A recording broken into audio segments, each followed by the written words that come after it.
Good evening! Happy Sunday. Horror and chaos be to you in the name of the Runie.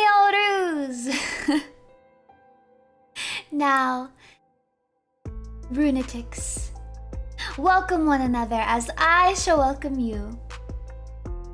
Hi! Yes, I'm cosplaying as an Irish person today.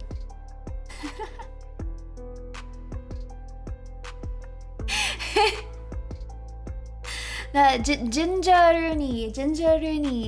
You know, I'm not mad at this color. I think it kind of suits me. Yeah? Though I feel like it makes me look even paler than I already am.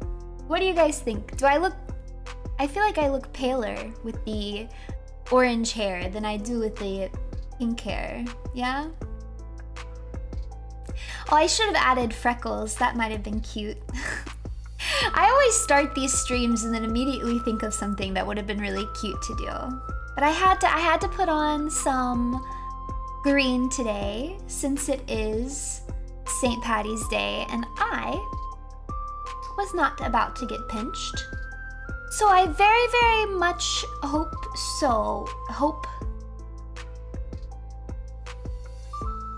I can't talk today.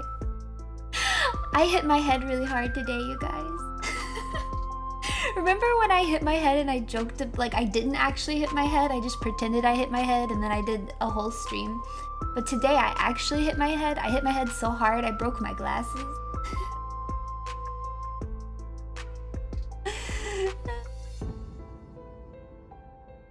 No, my cat. It was my cat just tripped me up, man. My cat just tripped me up. Happy St. Patrick's Day. Do you watch Windigoon or Lore Lodge? I feel like every time you super chat, it's something I just don't know what you're talking about, ever. No, the answer is no.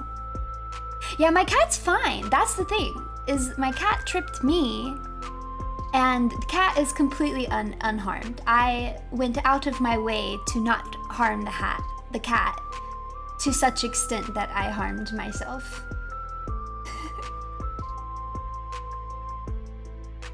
So, no, you can't make things up. You can't. Magna.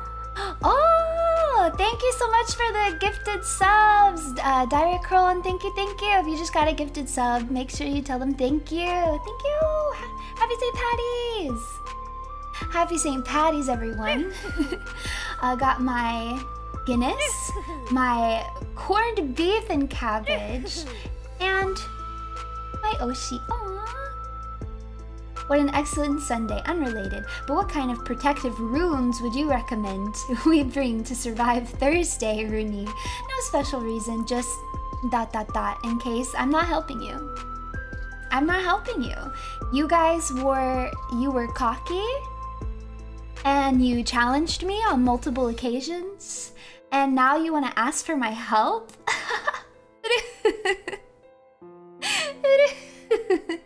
No, you're not getting it. Suffer. Suffer as I have planned.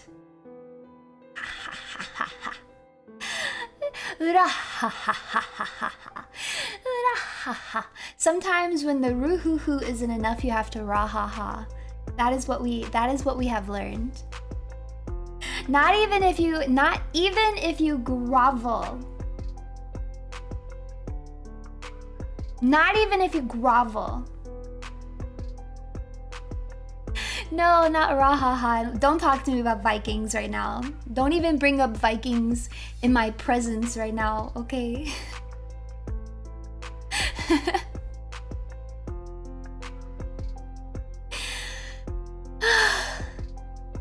No, I'm tired.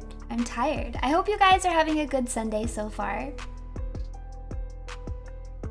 I did, because I had a lot of work to do, so I got through a lot of Vinland Saga. I had a bunch of work to do, like, on my computer, but I was also doing, like, laundry and stuff, like, stuff that I can do while I watch a show at the same time. So, I was supposed to have vegetarian Reubens today, but it actually didn't happen. Instead, I had, for dinner, I had an Eggo waffle. It's okay. Lego mi Eggo. Lego mi Eggo. I got a lot of stuff done though. Yeah. Besides, you know, hitting my head. No, you're right. It was a girl dinner. It was a girl dinner. Oh well. Pinches you even if you don't deserve it.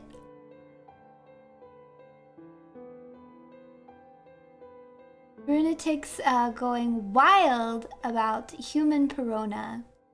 I posted. What?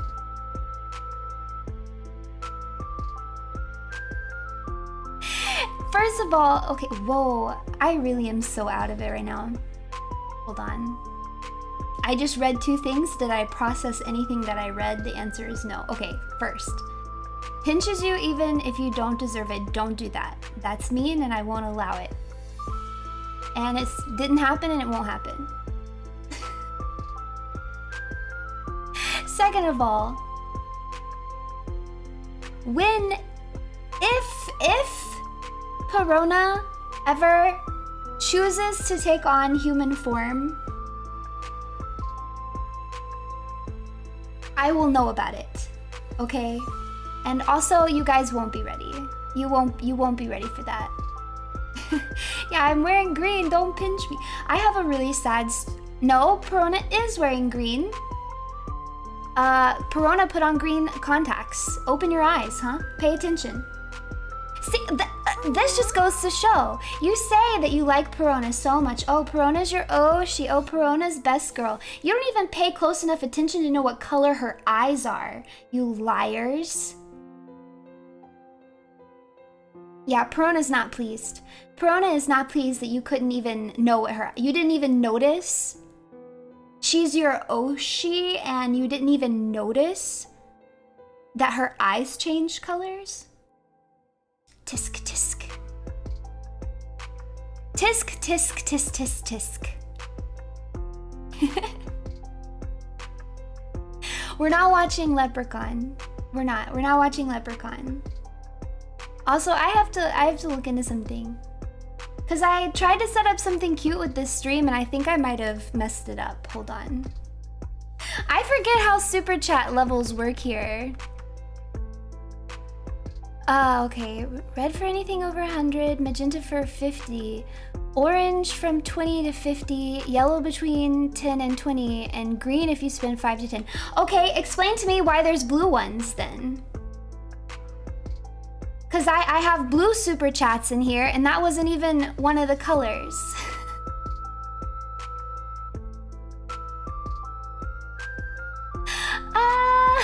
Thank you for the super. What? No, don't do this to me. Why is nothing working? Hold on. I'm so upset right now. Okay, I thought the lowest tier was green. Hold on. You must understand. There's a point to this. There's a point to my suffering right now. Because I have special alerts set up. I went through this effort to set up special alerts, and gosh darn it, they're going to work. I'm gonna be very upset. But I also thought, I didn't realize there was a blue tier, and that really puts, this puts a hamper in the whole plan. Tisk tisk. Well, now that worked. Wait, it's just so delayed. Okay, I thought maybe it hadn't worked. Okay, well, as you guys can see. See, this was my thought process, was that if you send if you sent a supa that's not green, then you get pinched, right? Because it's like you're not wearing green. I was going to punish you guys for sending anything except for a green supa. But I didn't realize that there was a tier under green, because when you Google it, it does not come up. This is the answer. The official answer from Google is red for anything over 100, magenta for 50 to 100, orange from 20 to 50, yellow between 10 and 20, and green if you spend 5 to 10. They lied to me. So I guess we're just gonna blur the line between blue and green today. And we're just gonna say that the blue is close enough to green to count. Cause I think I can't fix this midstream. I can't fix it midstream. I'm very upset about this. Nobody told me about it. I never noticed the blue color. I should pay more attention. Disc. Yeah, you're not wearing green. You're not wearing green. What's wrong with you? You get pinched. Okay, now I'm behind on things. Also, I had to do like some finagling because as you guys know, Stream Elements just isn't working now. Stream Elements just decides to not work. So it doesn't show any of my supas and it doesn't give you guys the alert for supas. So I had to switch to Streamlabs. So I have some alerts coming through Stream Elements and some alerts coming through Streamlabs, but I still have to open up the YouTube site or whatever to see my super chats because it hates me. Because Stream Elements hates me. Okay, sorry. I will catch up on things now.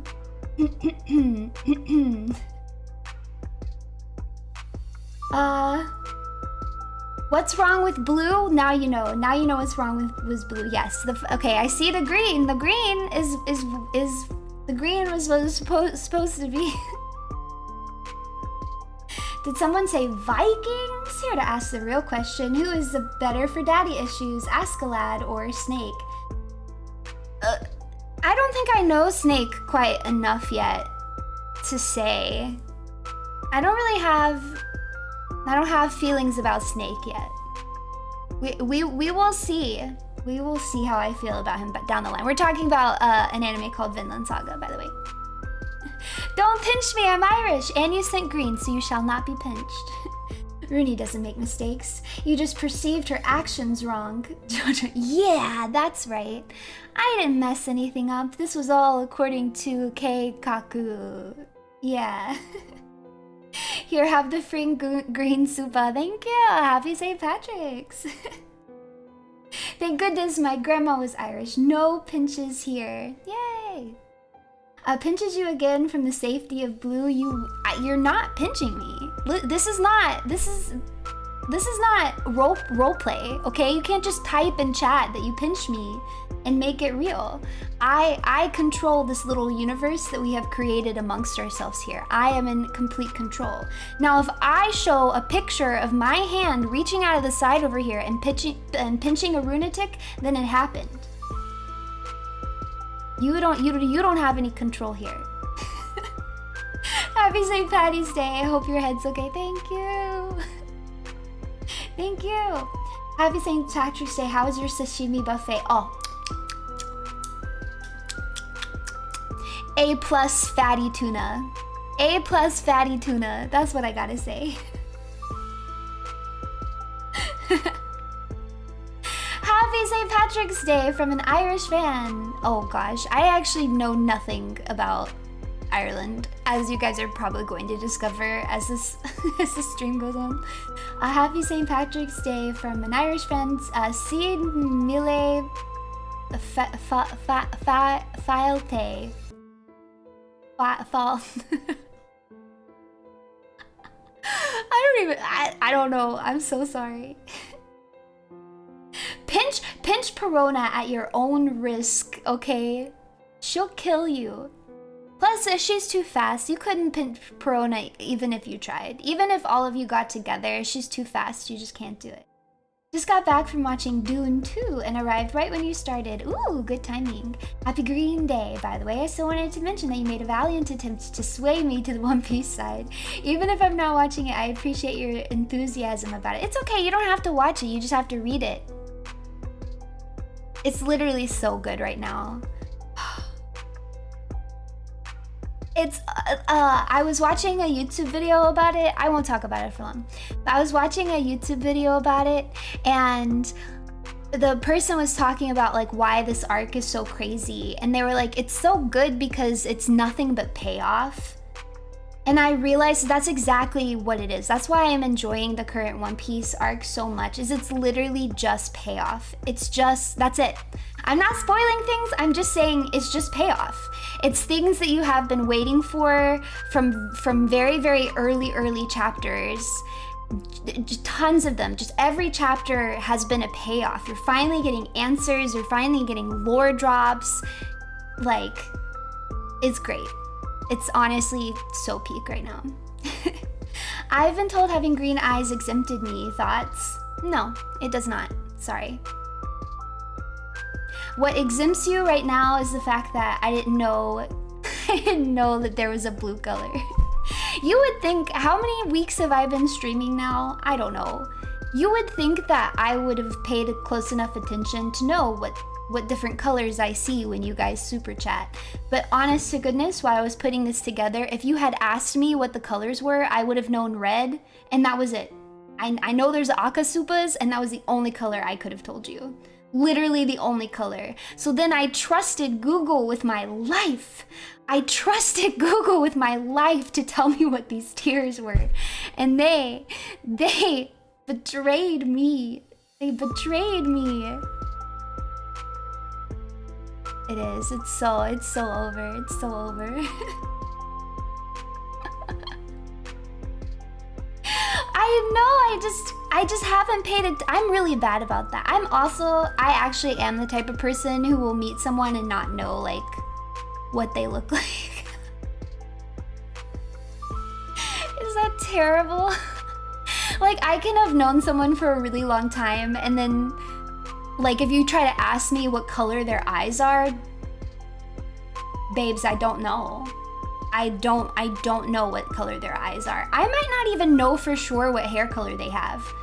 Unless it's like really obvious. If they've got kind of like I'll be like, it's blondish, maybe brown, blonde, maybe a little red. I won't know. I literally won't know. Yeah, I have face blindness really bad. I have face blindness so bad. I'll look at yearbooks and stuff, and unless it's people that I kept in contact with, I can't recognize anybody. I literally, like, I'm looking at pictures of me with these people, and I'm like, I've never met this person in my life, would not have recognized them, don't remember them at all. I might remember their name, like if you start talking about them, I'll be like, oh yeah, I remember that, but I do not remember what they look like. It's terrible. This has gotten me into awkward situations. I'm very, very skilled through necessity at navigating a situation where the other person knows exactly who I am and I do not know who they are at all. Out of necessity, I have learned how to navigate this situation.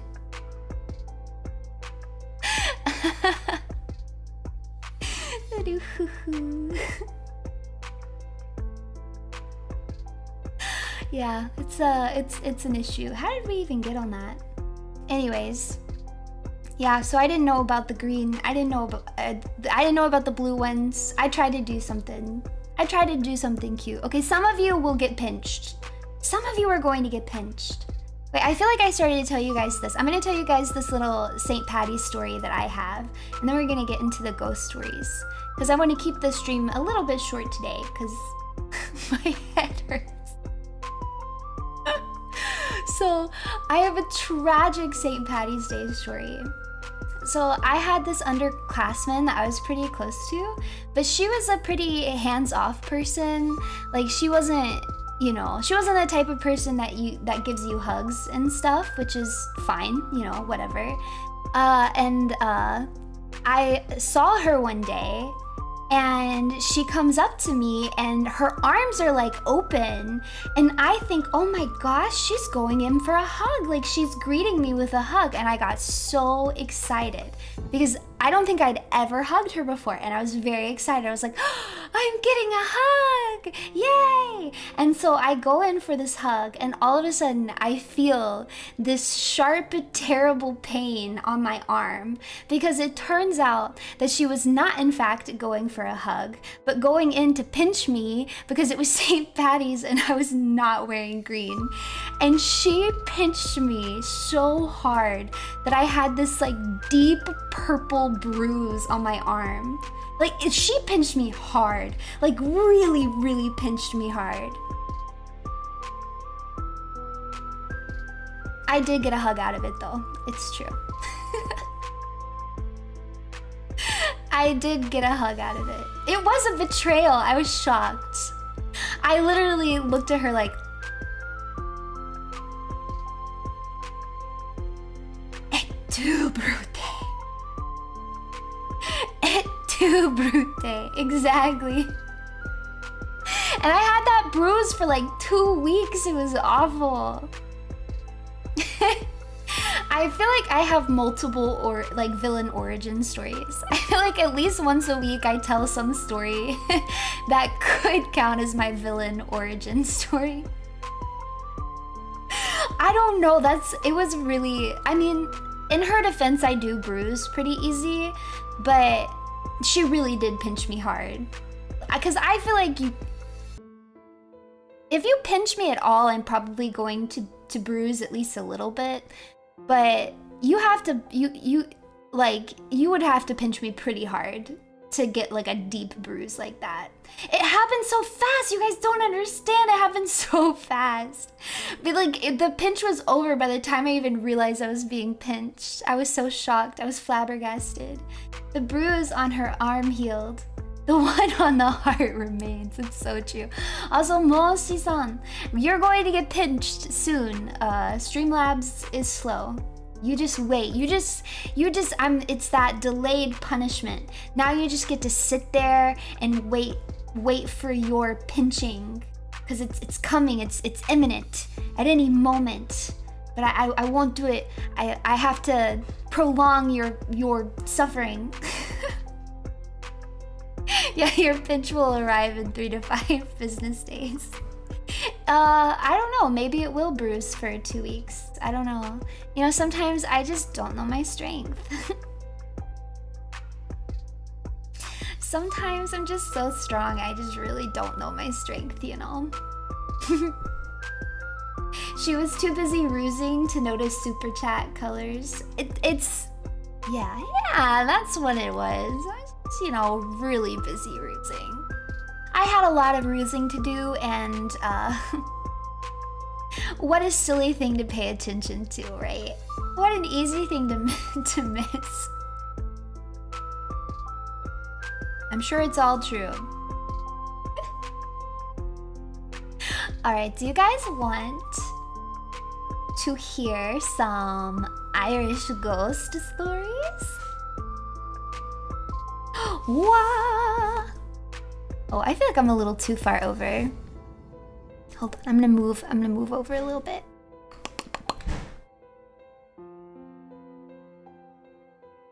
There we go. Disc. Ha ha ha ha! I bet you weren't expecting it then. There you go.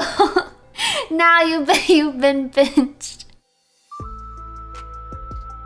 So today we're going to be talking about a few Irish ghost stories. Now, I actually, as I have already mentioned, I don't know anything about Ireland. So I actually did not know about most of these. So I learned about them as I put them together for the stream today.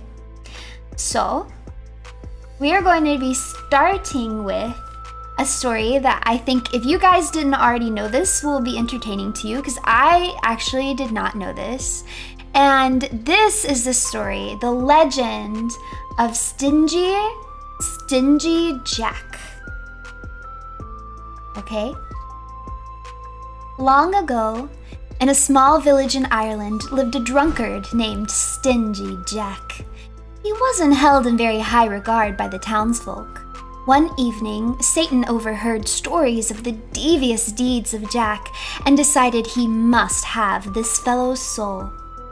Jack may have been stingy, but he was quite clever. When Satan came to collect his soul, he successfully made the case that the least Satan could do was allow him to have a final drink at his favorite pub, after which Stingy Jack left Satan on the hook for the tab. Jack suggested he turn himself into a coin to pay the bill, and they would be off on their journey to the underworld. Satan was fooled when Jack took the coin and put it in his pocket alongside a crucifix, thereby trapping Satan in his pocket. The devil begged and pleaded, and only upon agreeing to leave Jack alone for 10 years was released. Exactly 10 years later, Satan found Jack stumbling home from the pub. With a heavy sigh, Jack looked at the devil, knowing full well that he intended to drag him to hell. Jack made the request of Satan to climb a nearby apple tree to get him a final snack to eat before the journey southbound. Satan, apparently still not as clever as Jack, Come on, Satan. Come on, Satan. I mean, fool me once, shame on you. Fool me twice, shame on Satan.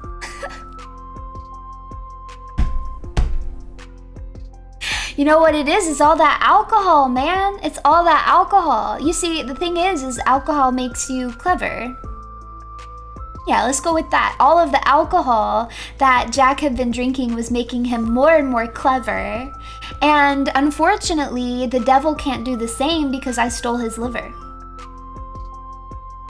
The devil doesn't have a liver anymore, so he can't get the alcohol buff. No. This might be my fault. This story might all be my fault. Oopsie. Okay, I'll continue now. While Satan was climbing the tree, Jack carved a cross into the trunk, thereby trapping Satan up in the tree. The devil begged and pleaded, and only upon agreeing to never take Jack's soul to hell was he released. Many years later, when Stingy Jack took his last breath and died, St. Peter refused him entrance into heaven for all of his evil deeds. Satan refused him entrance into hell due to their contract. Wait, okay, but this means that after all of the trouble that Jack went to avoid going to hell, after getting rejected from heaven, he was like, you know what, maybe I'll go to hell after all. And then here comes Jack. Yo, Satan, my dude. How about letting me into hell after all? We can have a hearty little laugh about it. Why not? And Satan was like, No, I'm not letting you into hell. You made a fool out of me not once but twice. Get out of here. Go. Satan was on the phone with Jesus like, you gotta take him. I'm not taking him. He can't be here. I'm not allowing it. Open up the gates because he's not coming down here, okay? Jesus didn't answer the phone though. Jesus left Satan on red.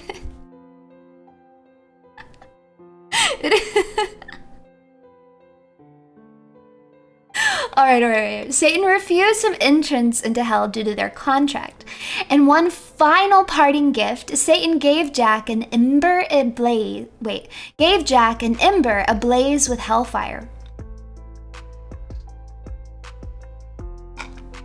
You guys, is ember's fire hellfire? Is Ember a hellfire starter?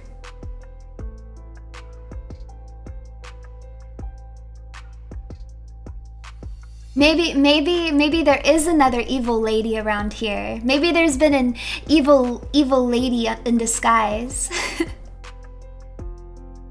Maybe you guys should watch out. It's suspicious.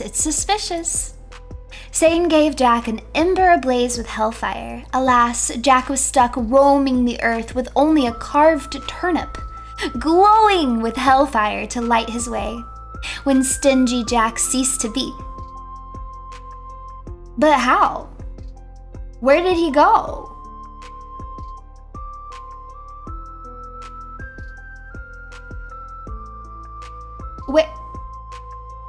Where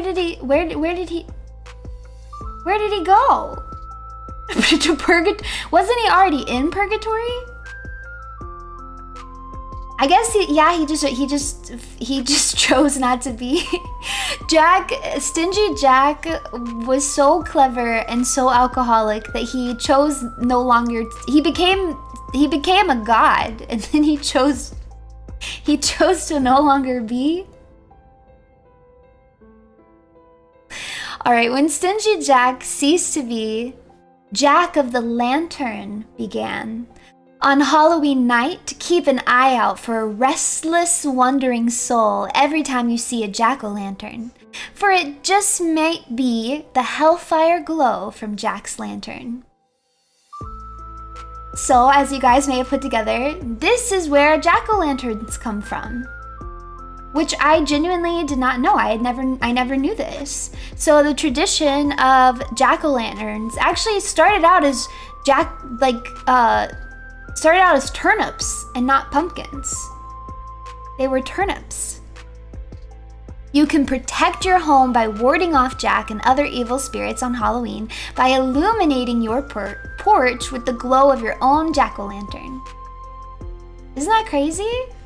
I literally did not know this.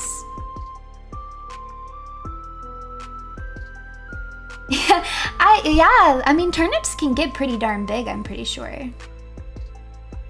I see, I'm with you guys. Legendary drinking buddy. I do not see the need to ward him off.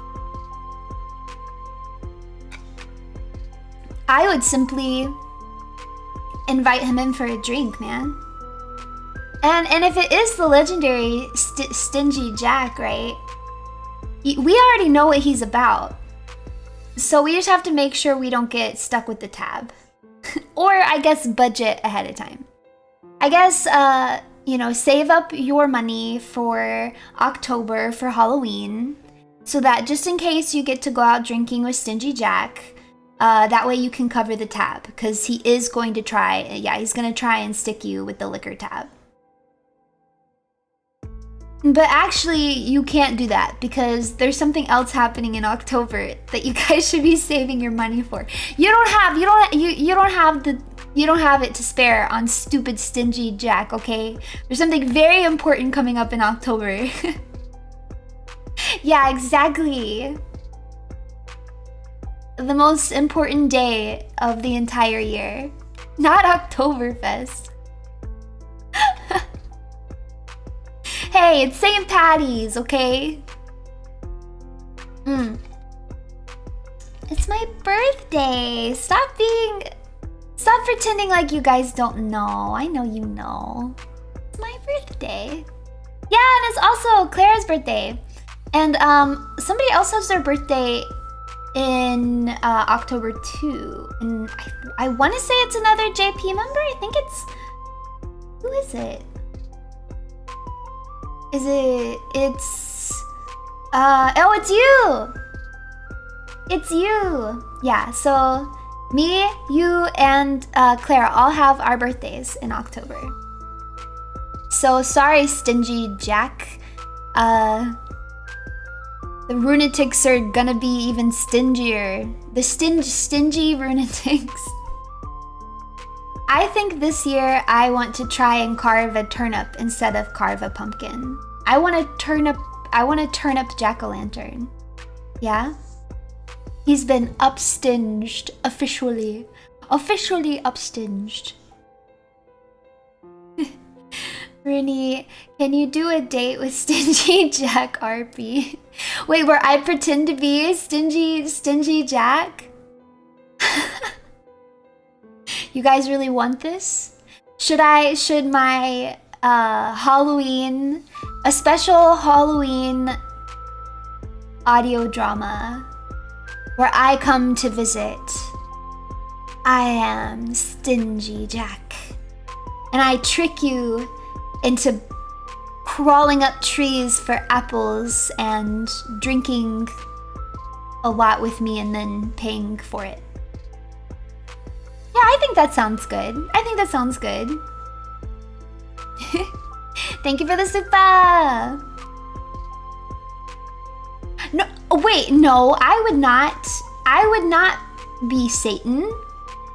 Satan doesn't even have a liver. Can't be me. Could never be me. No, I will embody. It might be hard for me, you know. It might be a little hard for me. It might be acting challenge of a lifetime, but I'll do my best to embody the true spirit of Stingy Jack. Perhaps I'll have to, you know, do some method acting. Perhaps I'll have to trick people out of money and drink a bunch and be really evil. Just, you know, it's method acting, right? So everyone will have to put up with it because it's not, you know, you can't blame me for it. I'm just trying to get into character. Yeah, it's acting, exactly. I'm just, you know, really buckling down. That's how all the real actors do it, yeah. The ones that don't know how to pretend and have to like make their whole life about the character in order to do a convincing job, yeah, that is real acting. It will hold up in court. I have all the confidence.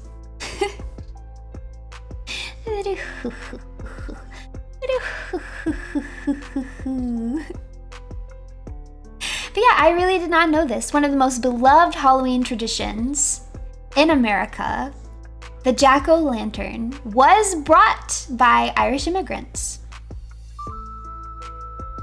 But now we do it with pumpkins instead of turnips. You go to a pumpkin patch, you pick out the most perfect pumpkin. You hollow it, you carve a spooky face into it, and you put a little candle inside. So it can point its fiery grin at everyone who dares pass by.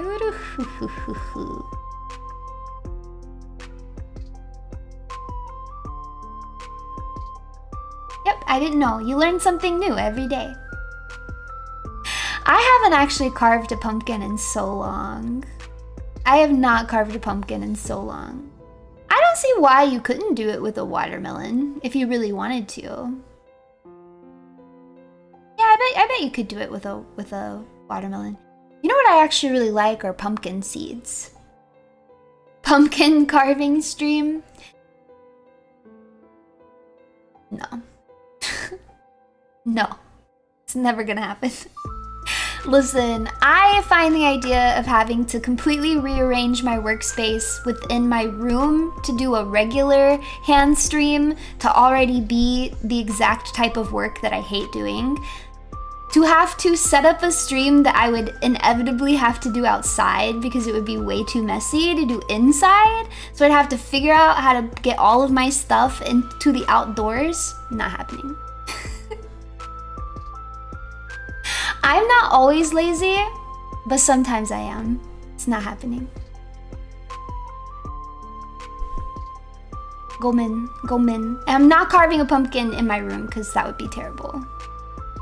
I really feel like it would be way too messy. It would be really messy.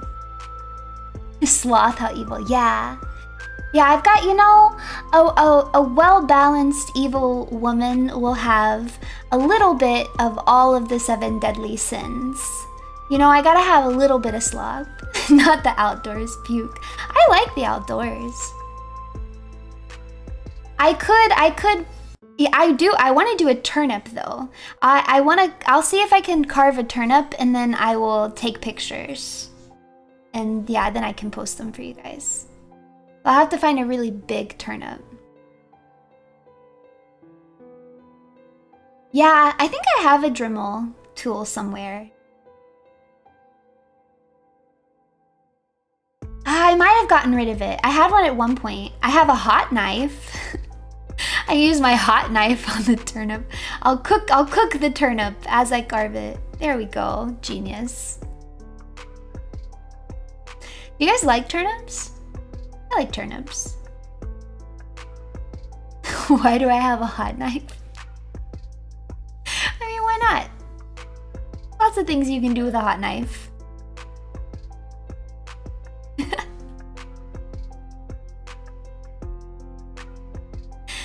You only had one for the first time recently? Whoa. I mean, I like eggplants too.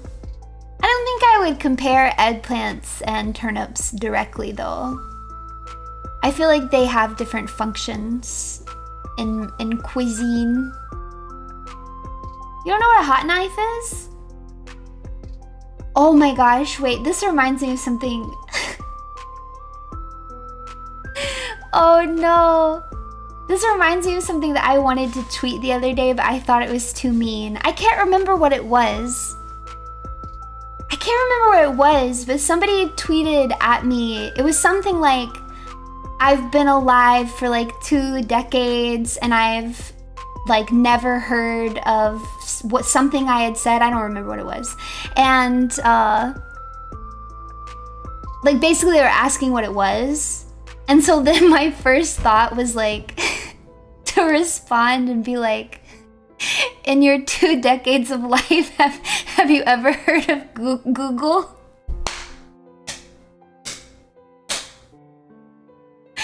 But then I was like, you can't put the tone in it in a tweet, you know? So I didn't want to say it, because if it was on stream, I would say it, right? If it had been a comment on stream, I would have said it. But I feel like it's so much easier to say that you are, to make it clear that you are joking.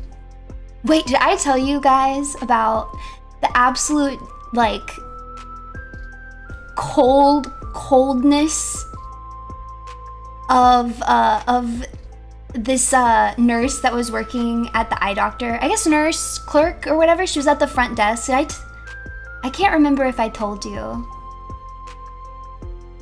I am evil, okay? I am evil. Yeah, the clerk at the front desk at the eye doctor. Did I tell you guys about that?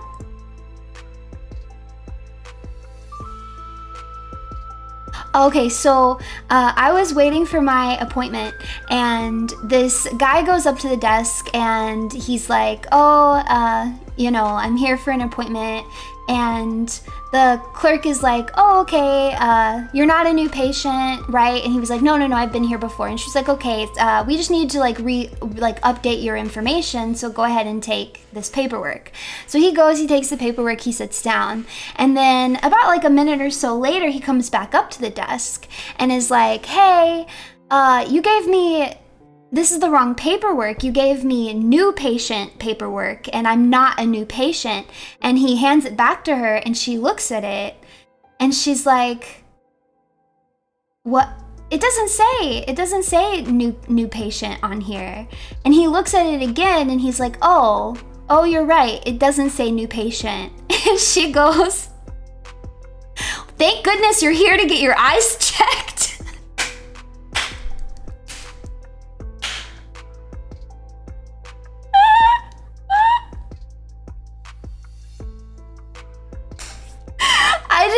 I just sat there in the chair like, ooh.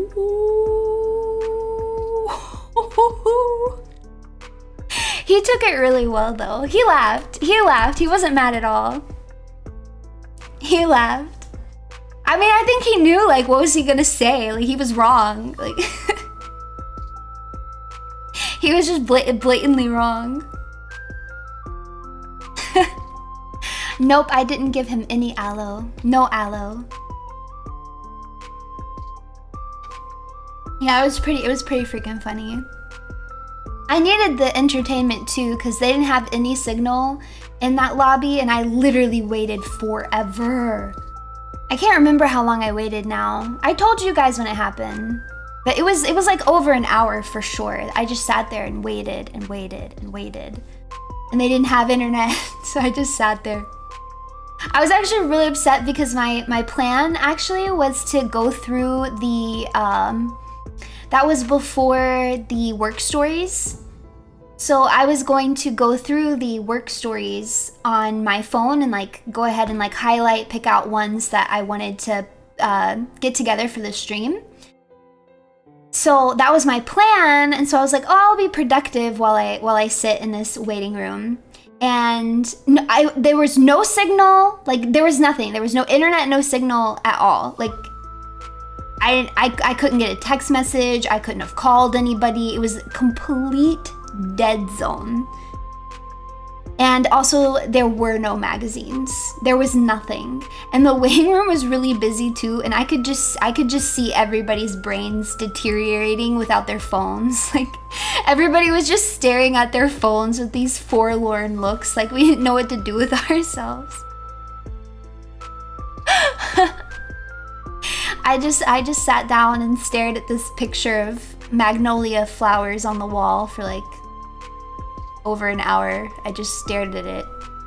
I could recreate this picture of magnolia flowers. I stared at it for so long. Oh! Oh, you! You-chan! Welcome! Arigato! Hello, Raiders! I wish I knew more Japanese. I don't know. How do you say welcome? Yokoso? Yokoso?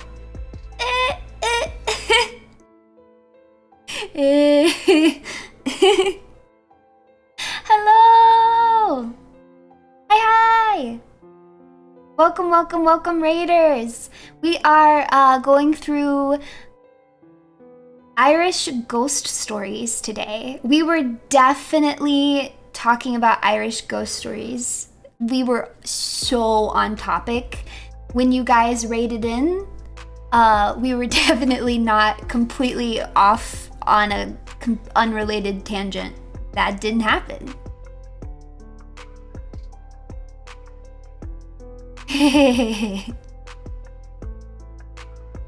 Yeah, we've gone through so many ghost stories already. What the heck? Okay. We are going to. It is time to spin the wheel of Wabe.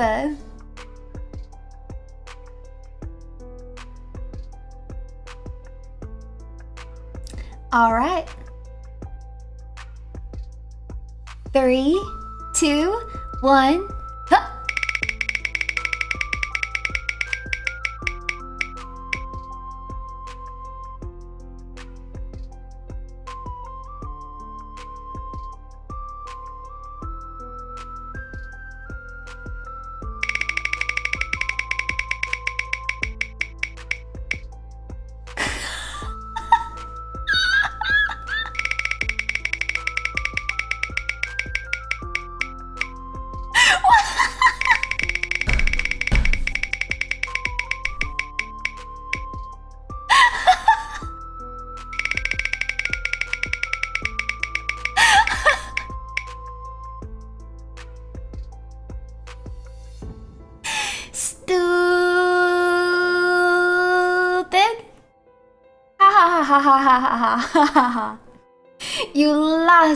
You lost. All right. It is time for our next Irish ghost story. How does it feel being rigged for once? I don't know what you're talking about. Reminder, the wheel is not rigged. Yeah, it's not rigged. I don't know what you guys are talking. You guys always say rigged. Every time you lose, you say rigged, and I just don't understand. As we gotta move on to the next. Thank you, Raiders, for reminding me to be on topic today. We move on to the next very, very scary story. Ignore the what do you call it? The watermarks on this photo. I needed a photo of a male ghost. I needed a photo of a male ghost talking to a woman, and it's always the other way around. If you try to like Google image search for like apparition by the bed, all you will get is like girl apparitions. Like, why are they all women? Like, why are there so many female ghosts just popping up by people's beds? I didn't need that. I needed a boy ghost. This was the only one I could find on short notice, so you guys just have to ignore the you just have to ignore the watermarks. Yeah, that's a boy ghost. Boy ghost.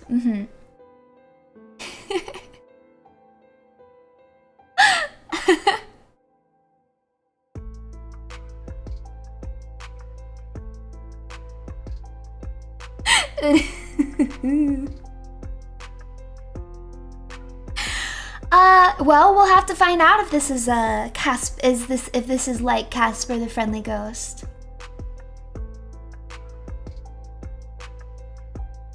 Me when I tell my mom I pooped the bed.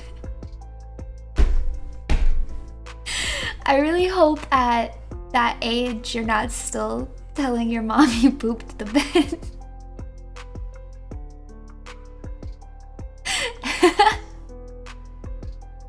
Yeah, ignore the watermarks so the copyright owner of this photo doesn't... I can't even finish the sentence. My brain is so on 50% today. At that age, don't poop the bed. That's true. I didn't even think about that. Hopefully at that age, you don't even poop the bed. Or if you have some sort of medical condition that's going to make it where you might poop the bed, then at least be, you know, mature enough to wear a diaper, you know. Put on your adult diaper. Cause that's way better than pooping the bed. I don't know how these tangents keep happening. It's crazy. I know, it's the same deal. At that age, you shouldn't pee in the bed either. And if you have a condition where you think you're gonna pee in the bed, then put on a diaper. Sheesh. Put on a diaper. Sheesh.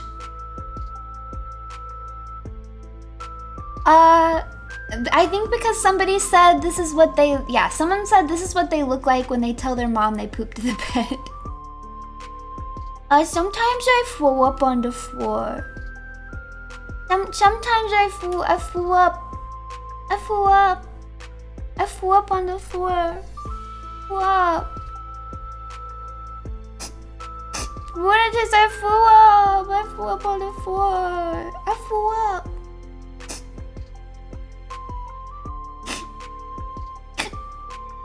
My tummy hurts. My tummy. Runie tastes like throw up on the floor. Runie tastes.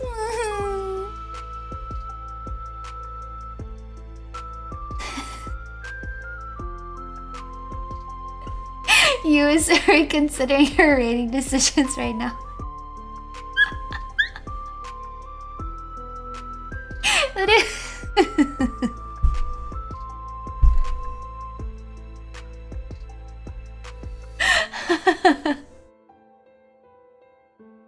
All right. You guys are right. No more goofing around, okay? We have very serious business to get to. I promised you guys something. I promised you guys. I gave you my word. Word? I gave you my word. That's a hard word. Oh no, it's a hard word to say. I gave you guys my word.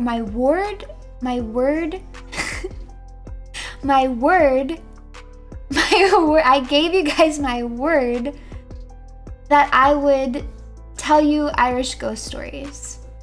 And I never go back on my word as a very serious and dedicated streamer. We're promised an Onitan. I don't know what you're talking about. You were promised Irish ghost stories, though. Oh, we'll get to Banshees. Okay, we'll get to Banshees. Don't you worry. As evidenced by my stellar record, yeah. I've never said I was going to do something and then didn't. Can you guys think of a single time? No. Here's the next Irish ghost story. Go to urgent care, please.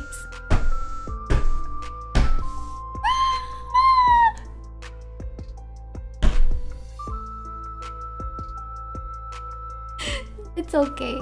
It's okay. Listen.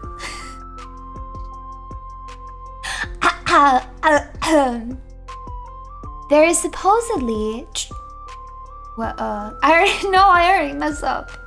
You didn't hear that. There is a supposedly true ghost story from Ireland that is very well known, though maybe not in Petticoat. The story itself is about Lady Beresford and was recorded by her granddaughter, Betty Cobb, in the early 1700s in Curragmore, County Waterford. The story was not intended to be for entertainment, but a historical account of a sibling pact that proved more than spooky. When Lady Beresford was a child, she was an orphan. Her name was Nicola Hamilton. She was taken in by a foster family along with a boy named John. Neither child remembered much of their childhood before moving into the foster house, but their foster father was an atheist. He spent much of his time arguing with the children who believed in heaven and an afterlife.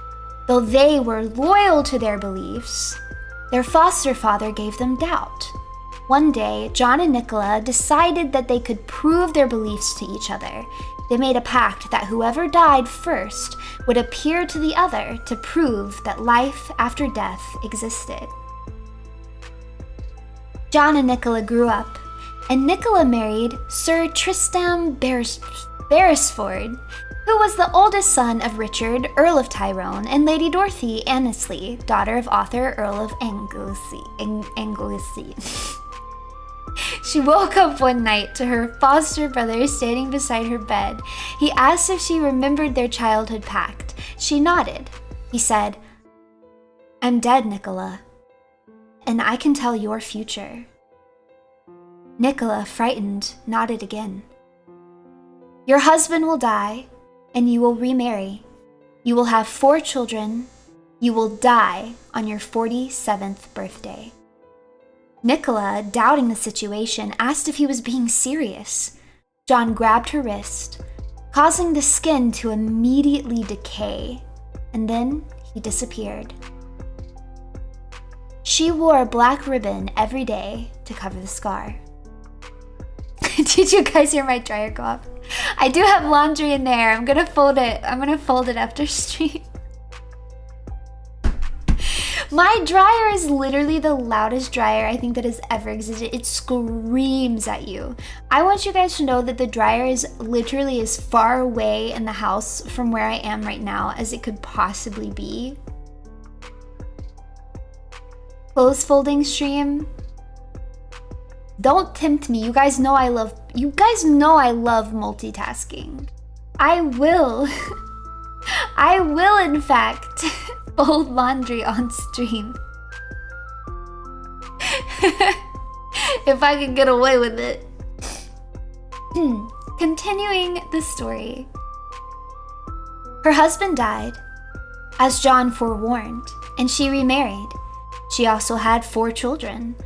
But on the day of her 47th birthday, nothing out of the ordinary occurred. Relieved and feeling a bit silly about believing her foster brother's vision, she planned a grand 48th birthday party the following year. During the party, surrounded by family and friends, she proclaimed, "I am 48 years old today." To which the clergyman laughed and said, "No, my dear. You're 47 today." Nicola panicked, asking why he would say that. And he said after receiving the party invitation, he found her birth record. He had looked at it just days before. It was her 47th birthday. Nicola screamed, "You have signed my death warrant!" Nicola ran to her bedroom, wrote out and signed her will. She climbed into her bed, fell asleep, and did not wake up again.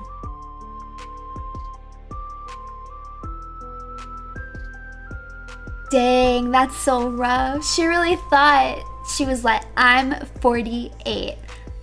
Nothing bad is gonna happen to me.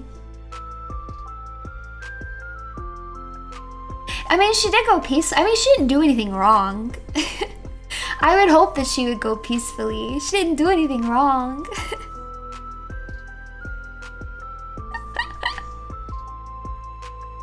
Not the rip bozo.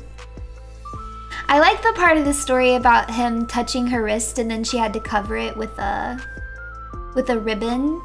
I wonder if that was maybe the...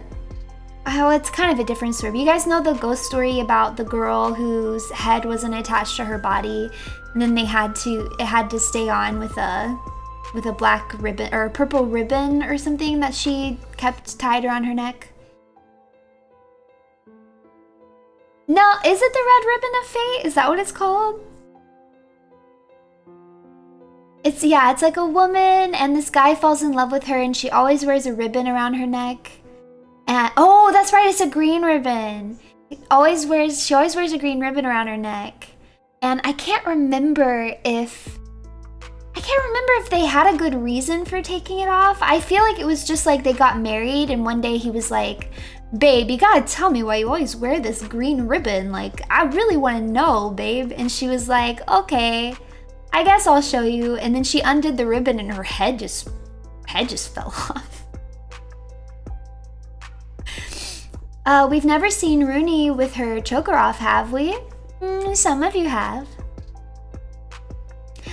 Some of you have. Those of you who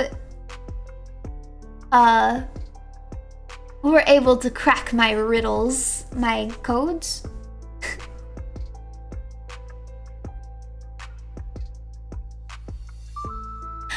Thank you for the super! The head stays on. You know I won't do it without the fez on. Oh, that's who I am. Please understand, I wanna be your holy man. You know I won't do it without the fez on. Brown, brown, brown. Oh, obviously we are telling Irish ghost stories. That's what's happening right now. Can you not tell? You can't tell? Does it seem like we're on a tangent because we're... Missed yesterday's stream but caught the VOD today. Feel like I need to say once again, the effort and creativity in your streams never ceases to amaze. Happy Irish should drink a latte. Thank you! You guys should have a drink for me because I'm not drinking today. So you guys should have a little drink for poor old Runie Ruse. Thank you very much. Thank you very much. Unfortunately, you didn't send a green supa, which means I'm gonna have to pinch you. I think it's gonna happen in like 2 minutes because there's a huge delay, but yeah, just brace yourself because pinching is imminent.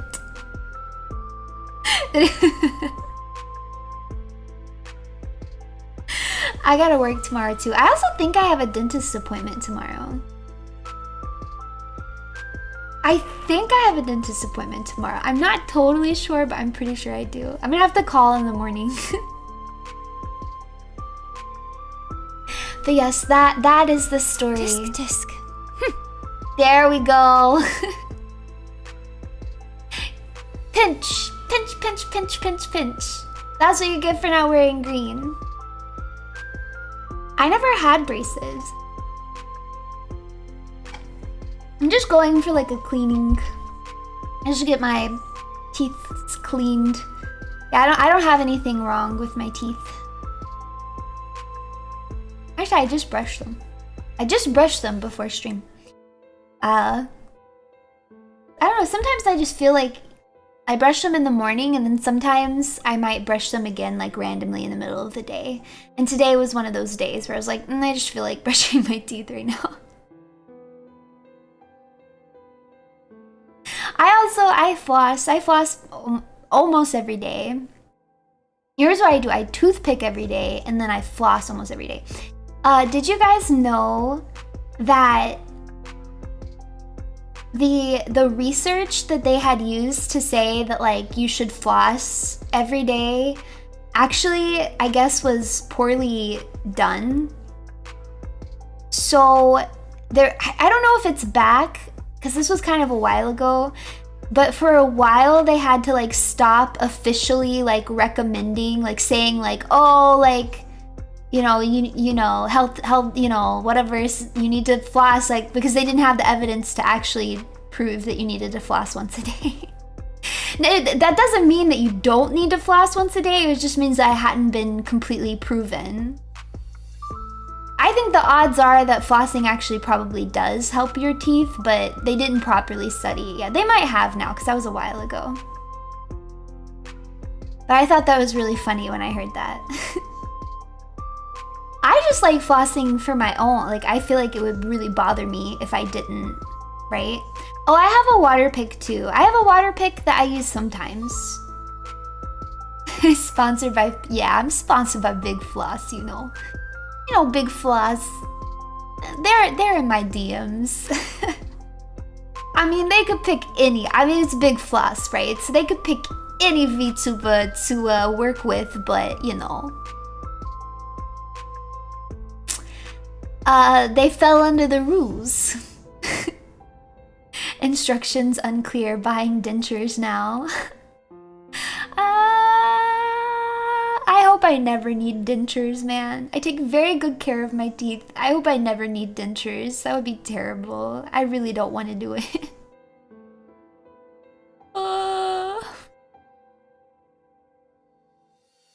Yeah, they got the one rotten to the core. Hey, I like that. I like that. Even a woman rotten to her core still must floss between her teethies. Shiny teeth cover. I don't remember. That's a song from Fairly Odd Parents, but I don't remember how it goes.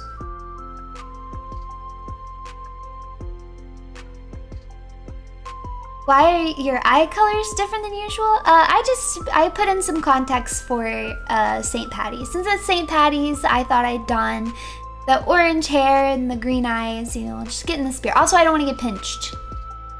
Nice smile, Runie. Pulls out dentures. You got Ruth. You got Ruth.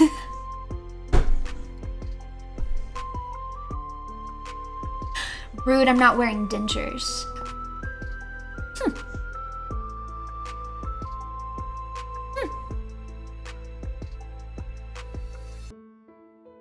Very rude. And after I spoiled you guys with multiple spins on the Wheel of Weeb. I spoiled you guys, and still, you treat me this way. Today was the last day before Orthodox Lent. Heard a homily about St. Patrick today, but was so blasted on carbs, so saw two of my priests feeling kind of sick. Oh no! I actually genuinely think that's one of the worst feelings in the entire world. I'm sure all of you guys know exactly what they are talking about. That feeling when you eat too many carbs, like you just have a meal that's like too much bread, like you just go ham on like pasta and garlic bread or something. It's never worth it. It's literally the worst, one of the worst feelings in the world. I hate the way that feels so terribly bad. It makes me insane. It's horrible. Oh, Crosstellian, thank you so much for gifting 5 memberships. Thank you, thank you. If you guys just got a gifted membership, make sure you tell them thank you. Yeah, it's like bloated and heavy and like distended. I hate that feeling. Awful. Must avoid. But you know, it still happens every now and again. The food coma. I always regret. It's always regret. Always regret it. And yet, I do it at least like at every holiday. At every holiday, it happens. I never learn. I always regret it. Oh well. Also, 5 hours sleep across 2 days because of HoloFest. Oh my goodness. Go get some rest. Go to sleep. Go to sleep. Actually, watch my stream and then go to sleep. Actually, fall asleep with my stream open. Fall asleep to the dulcet tones of my relaxing voice, as I definitely don't yap about things unrelated to St. Patrick's Day, but stay completely on topic and do nothing but tell you the scariest, most horrifying Irish ghost stories. Things that, if you weren't already half asleep, would keep you up with fright all night long, and then have you disturbed with terrible nightmares even after you pass into sleep. Nightmares that extend into the waking hours the next morning. That's what I'm doing. Yeah. You'll pay for your sins, Runie. I'm not afraid. You can't scare me. Saw the VOD of the stream you did with Saya. Was really fun watching you two talk about your passions. Surprised you didn't tell her about Kizaru.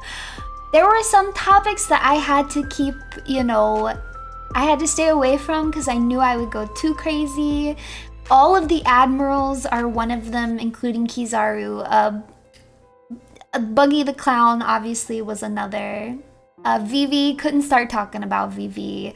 Or Cross Guild, just would have been terrible. Yeah, I had to contain, my power, that's it. Yeah, I had to contain my power. Yeah, listen, I don't want a repeat incident of what happened with me and Sakana, My powers of One Piece Yap are indeed lethal. They were throttled back. I really can't talk about the Gorosei right now. I cannot talk about the Gorosei right now. Joke's on you. I already ain't sleeping tonight. Can't have nightmares of cough. Oh no, not the cough.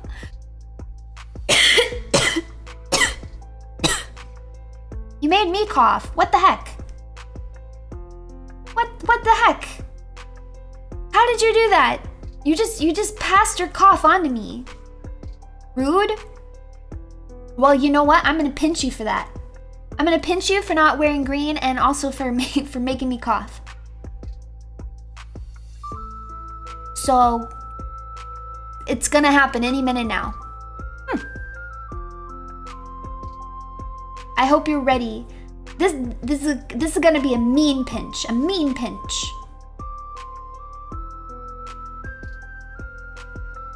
Ah, that stream I made a humidity meme of. It was getting steamy in there. It was getting steamy. Scared now?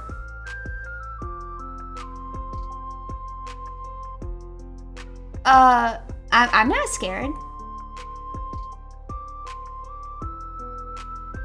Are you scared? You think that was Dizzy being harsh? I thought Dizzy went easy on me. You guys think that was harsh? I was pleased. I thought she was pretty sweet about it. Yeah, I did kind of luck out with the My Hero hate. Alright, we've got another ghost story to tell here. This one is about a shattered mirror. I feel like I had already heard this one before. So maybe you guys will also recognize this one. Tisk tisk. Here you go. Never too late.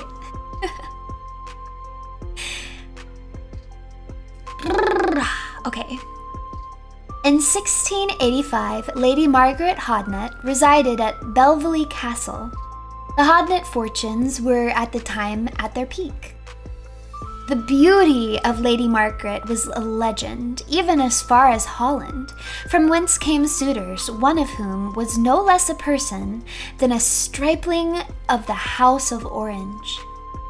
She played fast and loose with the lot of them, for as fabulous as was her beauty of face and figure, her mind was a flutterbox, to use an old Irish term. Shallow, capricious, wantonly unrestrained, she was wild as hawk, causing trouble wherever she appeared. When she was rounding 25, she caught the roving eye of one Clon Rockenby of Castle Harrow, which stood high above Bay of Kinsale. Rockenby was of a cadet branch of the rich and powerful Desmonds. Lady Margaret not only caught this stalwart's eye, she held it for years, to her final undoing. For a while she kept Rockenby dangling. Imperious to the hilt, she would send him packing every few months in a fit of pique, only to recall him to post-haste when she was bored. He always came running. This slamming of doors had taken place in the late summer. Realizing that further entreaty was futile, Rockenby resolved on a plan very much in keeping with the era. Yes, she was an evil woman, wasn't she? Clon Rockenby rode back to Castle Harrow. Here he called his captains of men at arms together. In a few days, Clon, with 2,000 men, set out for Castle Desmond near Baltara. He knew that his uncle, head of the fighting Desmonds, would help him. He gave Clon a further 1,000 men. It was not to be open warfare, just a siege to starve this upstart Hodnet woman into submission. It irked Clon to think that, treacherous and foolish as he knew Margaret Hodnet to be, he loved her extravagantly. There it was. Winter came down the valley of the Lee with harsh wet winds. Cold gusts of sleet blew in from the sea. Even in County Cork, where winters are mild, cold from 2 quarters boded a bad winter. The standing of the siege took all at Belveley Castle by surprise. They had not even thought to lay in provisions for the winter. Hodnet still trusted to baggage trains coming in weekly from Cork. Clon deployed his men to harass these provision routes. He aimed to let just enough food filter through to keep alive the family and garrison of a few hundred men at Belveley, hoping by this method to reduce the strength of their arms to a negligible point and to break the will of Lady Margaret. She sounds like me. I'm not that bad, am I? I'm more dere than that, right? She's violently tsundere. I'm more dere than that, right? 1 year passed. The second winter set in soft a summer. Clon allowed no harvest to be reaped by Belveley farmers, lest they try to smuggle in grain to their overlord at the castle. The plight within the walls of Belveley was rapidly becoming desperate. Why Margaret's father allowed this state of affairs to drag on? No one knows. Why did he not force her to accept Clon Rockenby and lift his shameful siege is a mystery. Every once in a while, a small group of men from the castle garrison would wheel out on half-starved horses and make a feeble sortie. Presently, after a few men were killed on both sides, they would gallop back under the portcullis. A few times Clon saw a wan, hungry-looking Margaret walking on the battlements. She made no sign she ever saw him. The third winter of the siege set in wild and bitterly cold. By this time, Rockenby himself was mortally tired of the stagnant state of affairs. He called his captains and bade them completely cut all supply lines. Within a fortnight, a white flag waved fitfully from a spear point in the grille above the portcullis. I know, that's a really long time. Clon called 2 captains. They approached the silent tower. A dreadful sight met their eyes. Bodies of men starved to skeletons lay in oddly disordered heaps. The stench of unburied dead made them retch. Entering stealthily under the arched gateway. Entering stealthily by going straight through the front gate, Klon found himself in the inner court. He came face to face with Lady Margaret. Her reddened eyes looked out at him from a great desolation. She was so weak from hunger she could scarcely stand. She leaned on the arm of an old serving woman who wept miserably. Lady Margaret stood with her back to the mirror, looking Klon full in the face. Pointing to her face, she said, "Look what you have done." Then she turned slowly until, reflected in the depths of the Venetian mirror at the foot of the stairs, was a pitiful, shivering woman. The mirror which for years had given back from its shadows the face of a resplendently beautiful Lady Margaret. Oh yeah, what a wonderful way to acquire a wife. As Klon watched, his voice perished in his throat. He could not speak to her. Great tears slid down her face, and she swayed in weakness. Klon could stand this no longer. He grasped his sword by the end of its scabbard. With the heavy hilt, he destroyed in one stroke the glass and its ghastly reflection. Lady Margaret gave a piercing shriek. Flinging up her arm, she clutched the frame of the shattered mirror. It slipped from her grasp, and she sank to the floor in a dead faint. Turning swiftly, Klon made for his camp across the river, where he gave orders to lift the siege that night and send food to the starving inmates of the tower. On the battlements crouched a younger brother of Lady Margaret. He had watched the scene in front of the mirror. After seeing his sister carried to an upper room and tended, he had rushed to the battlements, longbow across his shoulder. Carefully, he fitted a bronze-tipped arrow into the thong of his bow.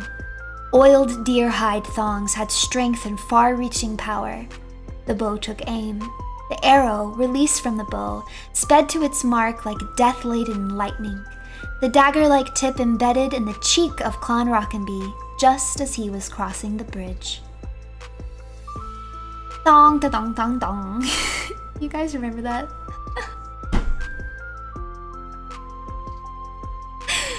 By the time his men reached Klon's side, he knew he was dying.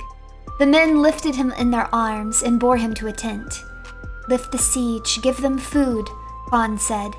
Then his head lulled, but suddenly he stiffened and murmured, "Margaret, I curse you.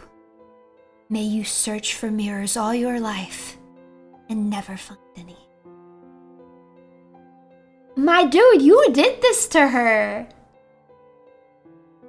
You were too weak to play a little game of cat and mouse, okay? You can't handle a tsundere woman playing hard to get. You literally had to lay siege on her family home for 3 years, and then when she isn't pretty anymore because you half starved her to death, you curse her? Come on. Yeah, this is severe lack of riz. Severe.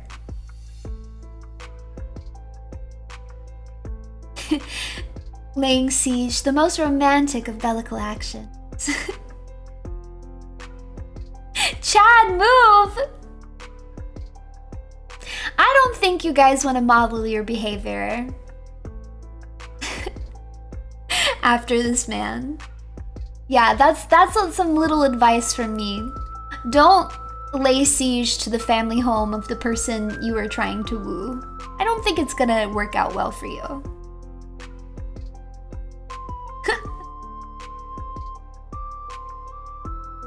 Lying back in the arms of one of his captains, Klon Rockenby died on the frozen siege ground in front of Belvely Castle.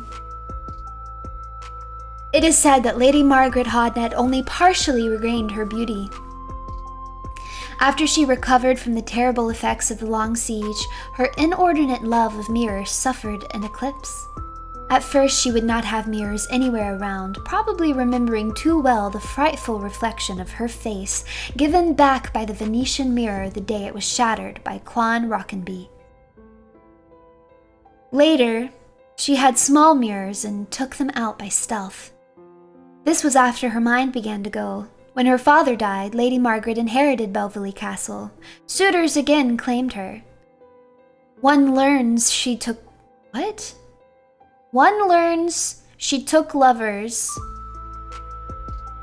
Okay.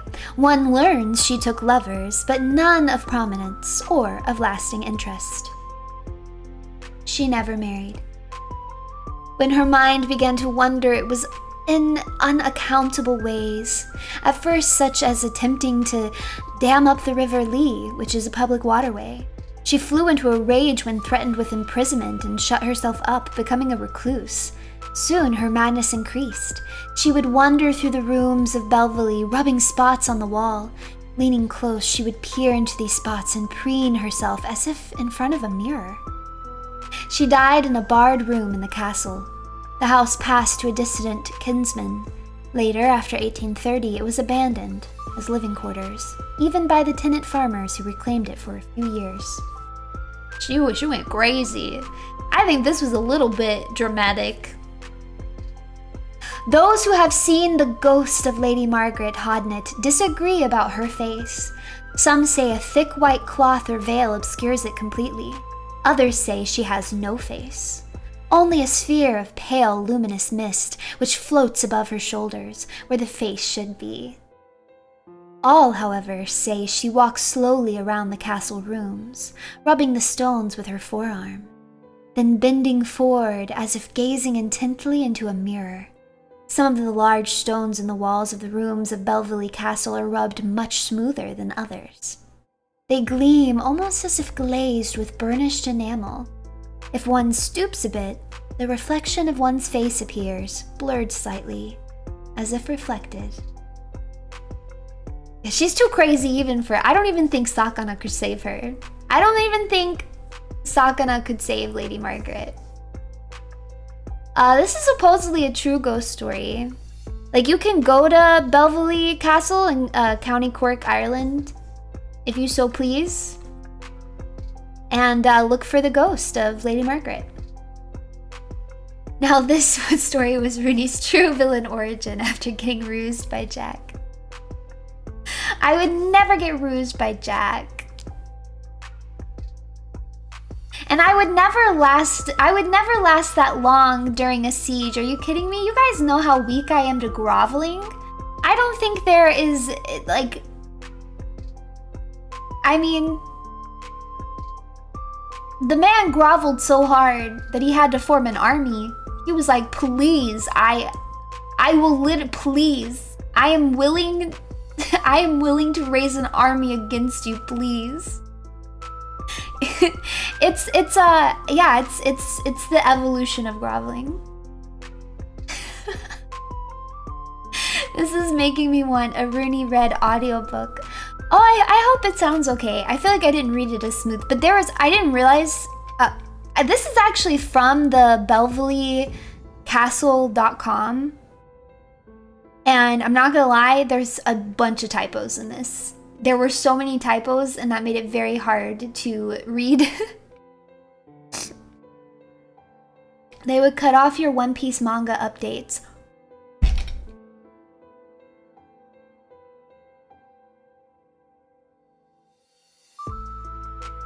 No way. I'd never survive. I would never survive. It'd be so over for me.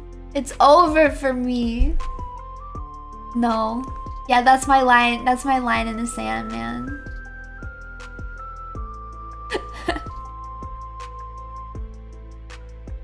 Alright. The next story is something that I thought was really interesting. So I actually didn't realize that the Irish have their own version of a spirit that's kind of like a doppelganger. If you guys are familiar with doppelgangers, which you probably are, it's like a spirit that comes, you see it and it looks just like you, And if you see one, that you're probably going to die. So the Irish have something called a fetch, which is very similar. It's a little bit different, but it's very similar. The allegations, you go to the Paladin Host Club. Thank you for the super. No, not a changeling, not a changeling. It's a fetch. Stop trying to make fetch happen.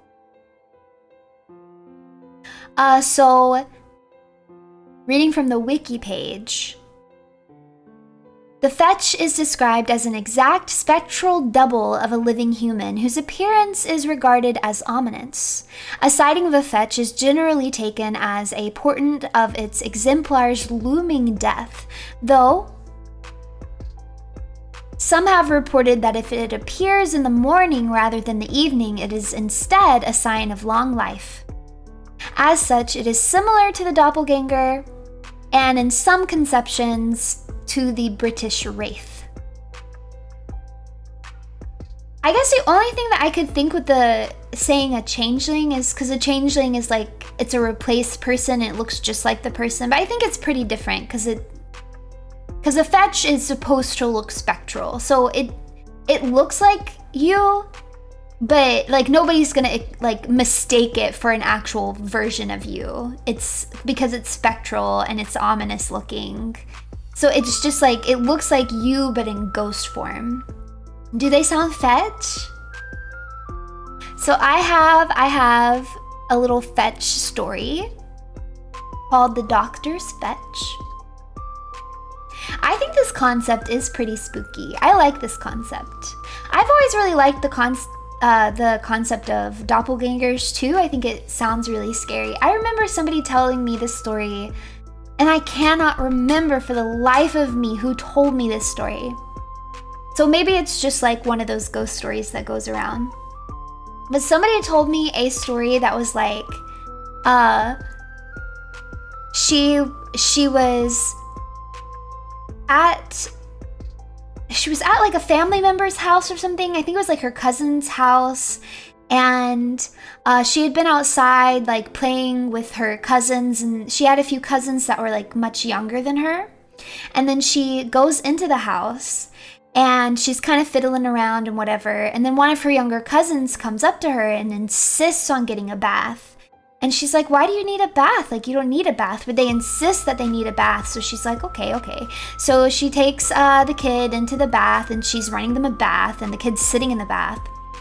And they had one of those windows. You know, sometimes when bathrooms have windows, but they're usually really small and they're kind of up high.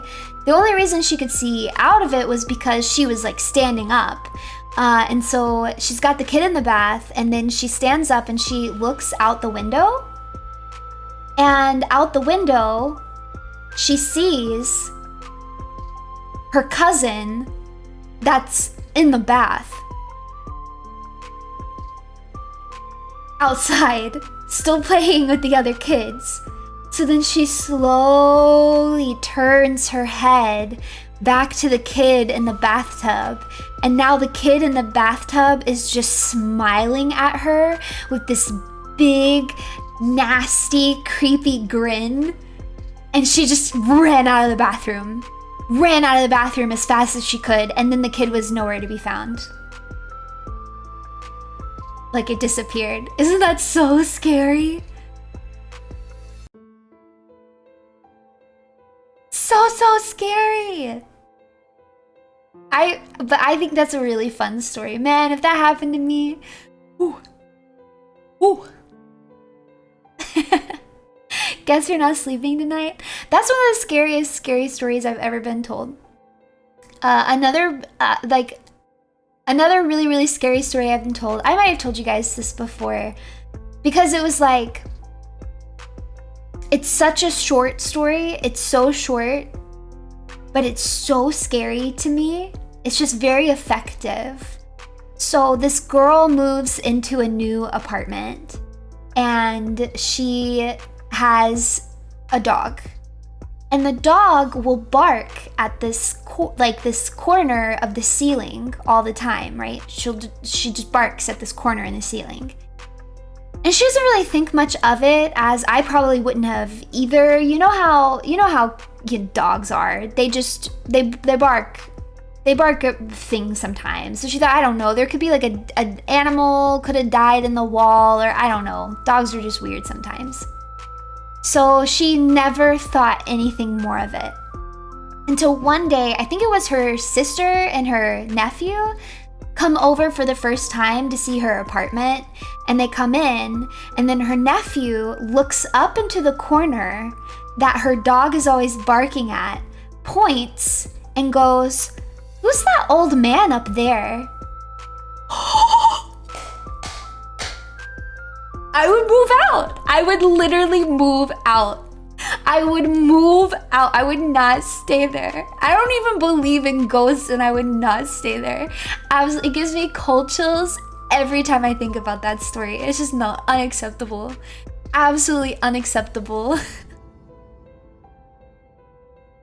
No. It's the resident haunt. Yeah, start charging rent. There's no way. And the dog is always barking up there. Terrible. We better be watching Disney movies after this. I told you guys that these were going to be very scary stories. Now, they haven't quite been, those ones weren't Irish, but you know.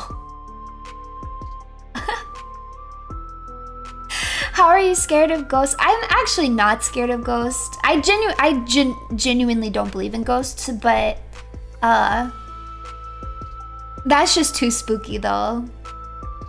If that actually happened to me, that would give me the creeps. Absolutely not. No. Unacceptable. That's different. I'm in the phase world. There's a lot of things that exist in the phase world that don't exist in your world. You see, it's completely different thing. We have ghosts. You guys don't have ghosts. I mean, we also have dragons and cat girls and a bunch of stuff you guys don't get to have. Ah. Thank you for the super! For future reference, how do we reliably tell the difference between Runie and fetch doppelganger evil clone Runie?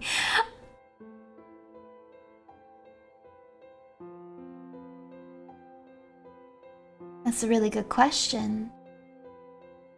How about just don't worry about it. Worry about it.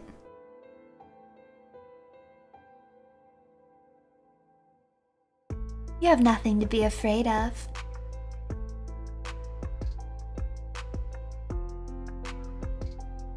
Why don't we just move on to another Irish story?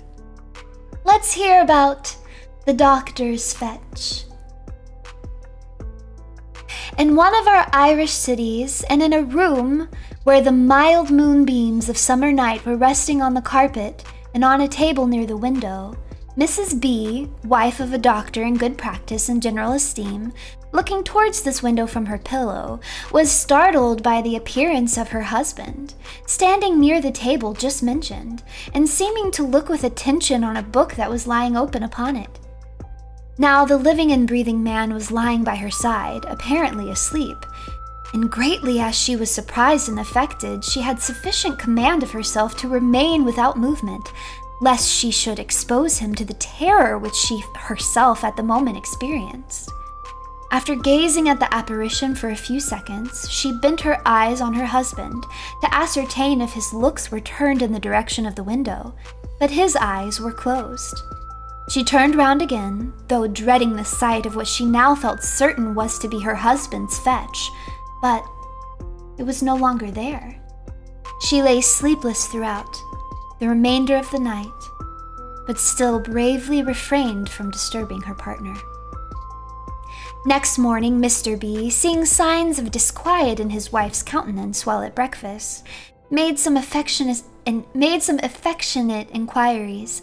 Runatics, this is the peak of romance. If Runatics, If you saw signs of disquiet in my countenance, would you affectionately inquire? But she concealed her trouble, and at his ordinary hour he sallied forth to make his calls. Meeting the doctor in the street and falling into conversation with him, he asked his opinion on the subject of fetches. I think, was the answer, and so I am sure you, that they are mere illusions produced by a disturbed stomach acting upon the excitable brain of a highly imaginative or superstitious person. Then, said the doctor, I am highly imaginative or superstitious, for I distinctly saw my own outward man last night standing at the table in the bedroom and clearly distinguishable in the moonlight. I am afraid my wife saw it too, but I have been afraid to speak to her on the subject. You have acted like a sensible man, but now be off to your patients, as I must run to mine. At the same hour, on the ensuing night, the poor lady was again roused, but by a more painful circumstance. She felt her husband moving convulsively, and immediately after he cried to her in a low and interrupted accents, Ellen, dear, I'm suffocating. Send for the doctor. She sprang up, huddled on some clothes, and, without waiting for the slow movements of the servant, she ran to the doctor's house. He came with all speed, but his efforts for his friend were useless. He had burst a large blood vessel in his lungs, and was soon beyond human aid.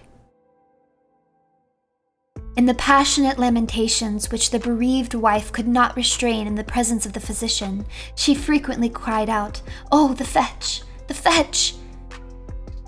At a later period, she told him of the appearance the night before her husband's death, and as he thoroughly believed her statement, it involved the theory he henceforth entertained on the subject of fetches in considerable confusion. It is not a difficult matter to a person of finely strung nerves to conjure up the etalon of one in whom he or she is deeply interested. A few accidental instances of death speedily following such manifestations were sufficient to establish the existence of fetches. If that sounded weird in the way it was written, it's because it's like actual text it's an actual text account from very, very long ago. Oh man, I closed the site so I don't have the year now. Why did I do that? It's like it's an actual. Yeah, it's very. I think it's really cool. It's like this was an actual. I mean, did it actually happen? I don't know, but like it's not a fiction story. This is like an actual story from back in the day in Ireland. Yeah. An actual account of a fetch sighting. They didn't have the internet back then, silly. True story, not clickbait. Not clickbait. Yeah, first hand account.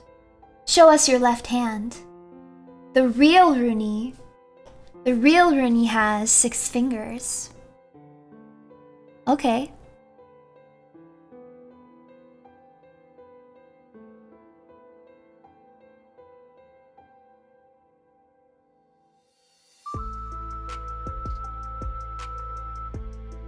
What do you see there, huh? What do you see there? What do you see if not 6 glorious fingers?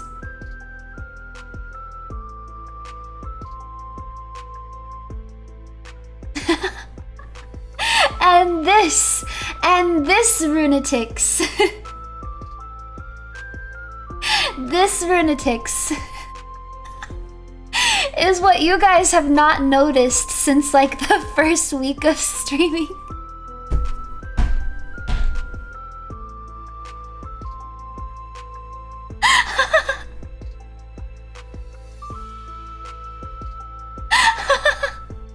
I made the extra. I made it where I can have my extra finger. I literally did that the very first week that I ever streamed.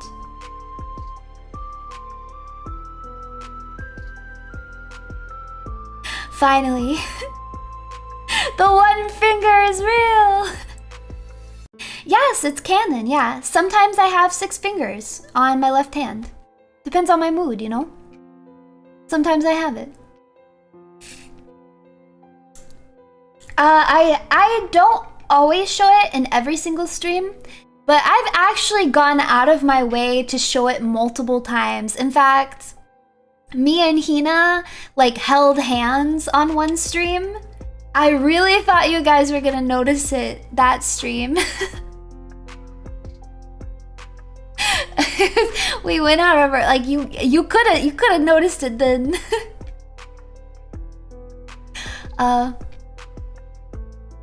Well, yeah, it's not too obvious, but if you're looking for it, you can see it. And I thought you might be looking for it since you know. Yes, the cursed finger. The cursed finger of the one, the only Runie Ruse. Masaka?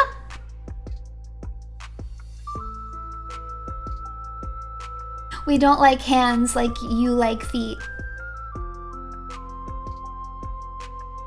First of all, I am feet indifferent. And second of all, that means that if you don't like hands like I like feet, that means you are not hand indifferent, which means you do like hands. So,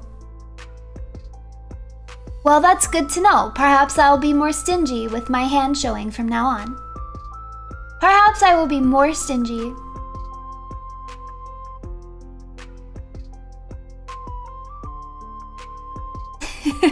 Okay, we actually love hands almost as much as you love.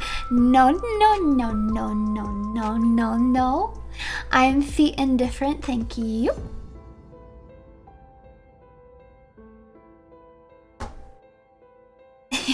Yeah, I'll put socks on my hand. I'll put on mittens.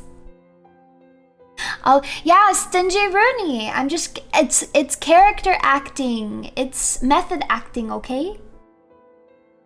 I have to be a little stingy. It's not my fault. I have to start now so I'm ready to play Stingy Jack in October, as you guys so desperately asked me. Why go for just feet when you can have a whole leg?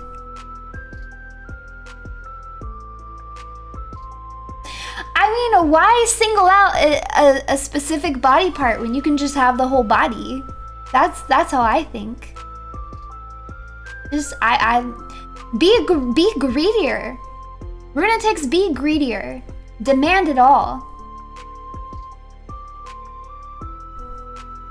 Hey, also, I was reading this story, so I didn't see your responses. What was your response to, if you saw signs of disquiet in my countenance, would you make affectionate inquiries? Actually, the best stream for you to reveal that. So spooky. Yes, my spooky extra finger.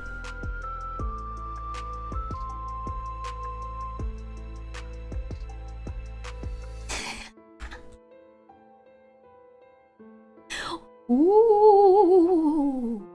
Ooh. Ooh.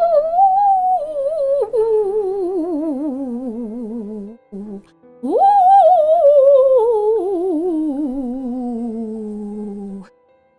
Are you scared?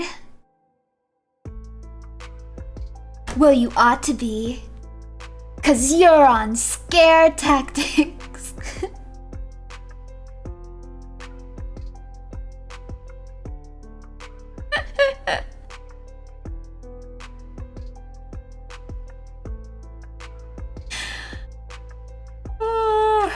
I've actually seen, I think, like almost every episode of Scare Tactics. I really like Scare Tactics. That show is good. I don't care what anybody says, man. Scare Tactics was great. I don't know how these people fell for it though. I literally don't know how these people fell for it, because the scenarios were so ridiculous. It must have been fake, right? I don't know. Was Scare Tactics real? I'm not sure. You know, I don't think I actually watched it. I don't know if I ever watched it on MTV, but I've seen them all online. I've watched them all online. I really like the Bigfoot one. Do you guys remember the Bigfoot one where they're like in the camper? I actually thought that one was pretty scary. Every time they did vampires, it was bad. I was like, there's no way anybody fell for that. It's so ridiculous. But sometimes their alien ones could be pretty good. But I also thought they would just do them sometimes where it's like you're working at a new place and like you've just been exposed to like a toxin or contamination. I thought those ones were pretty good too. But we had to move on. I wanted to wrap stream up around 9. I've rused myself because I still have stories to go through. Okay. The next story is about Petticoat Loose.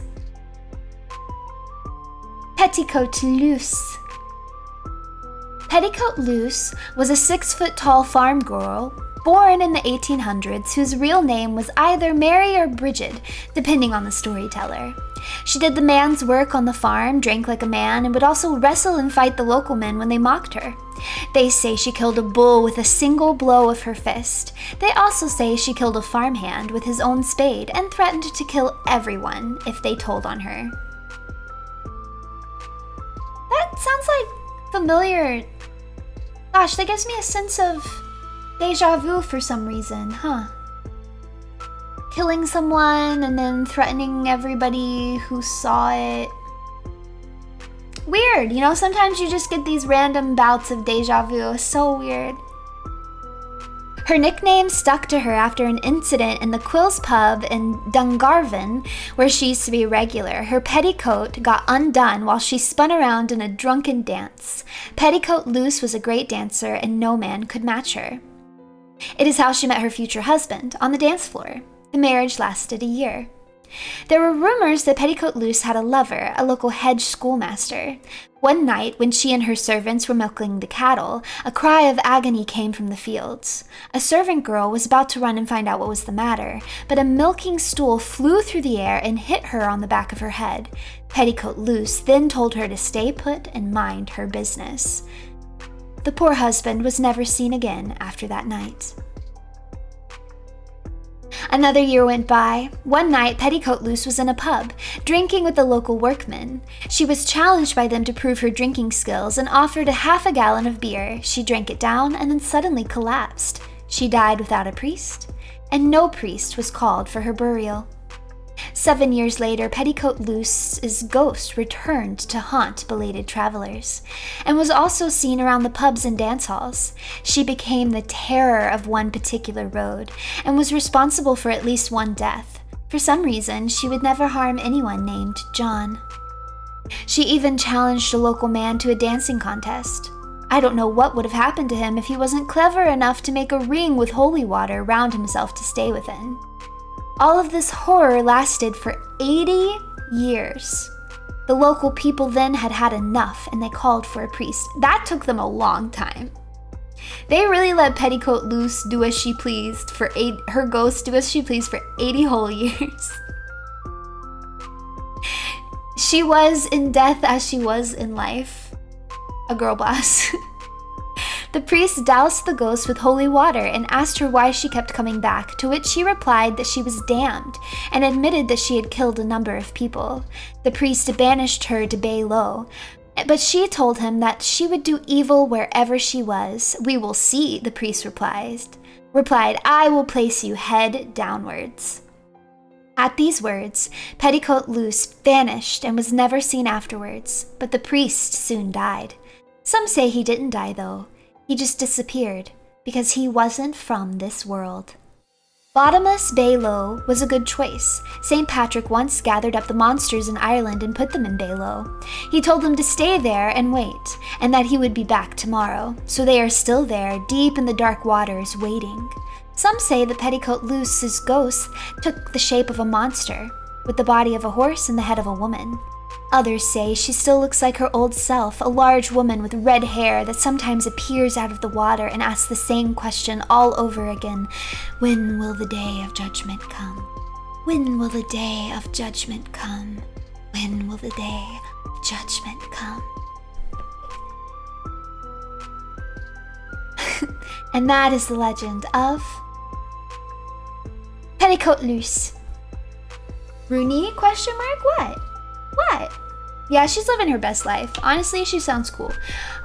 Dream drinking party, Petticoat Loose, Stingy Jack, Runie Ruse. Runie Ruse, Petticoat Loose, Stingy Jack. Would you come drinking with us? Say you would. You would, wouldn't you? You'd come drinking with us. She drinks, she dances, she's... Hey, old... Okay, what are you trying to say? What are you trying to say here? As long as you don't get the tab? Of course, yeah, you won't. Get the tab. What makes you think you'd get the tab? That's weird. Of course you wouldn't get the... You're not gonna get the tab.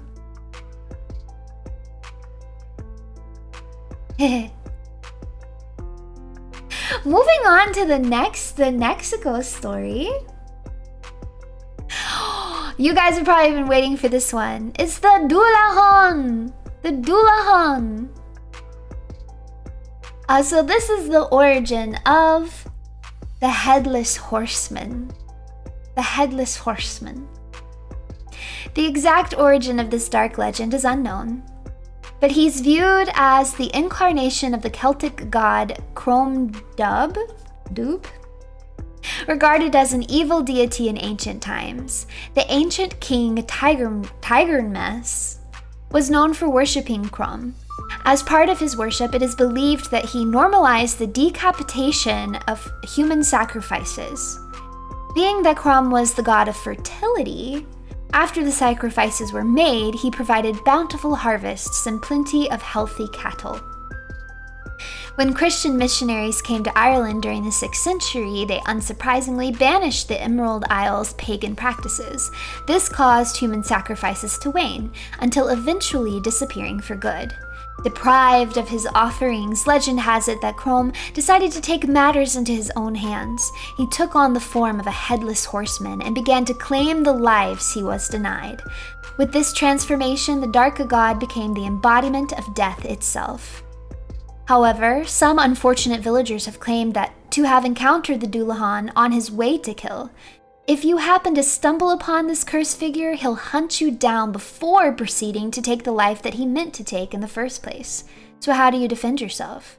It's said that carrying a gold coin in your pocket or wearing a piece of gold jewelry will send the Dullahan back to where he came from.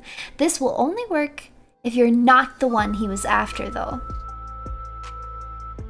Here's a story, a first-hand account. A man was on his way home one night between Roundstone and Ballyconnolly. It was just getting dark, and all of a sudden he heard the sound of horses' hooves pounding along the road behind him. Looking around, he saw the Dullahan on his charger hurtling towards him at a fair speed. With a loud shout, he made to run, but the thing came on after him, gaining on him all the time.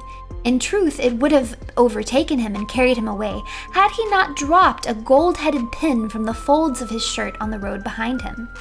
There was a roar in the air above him, and when he looked again, the Dullahan was gone. That's right, you can escape the Dullahan by dropping a gold coin for it.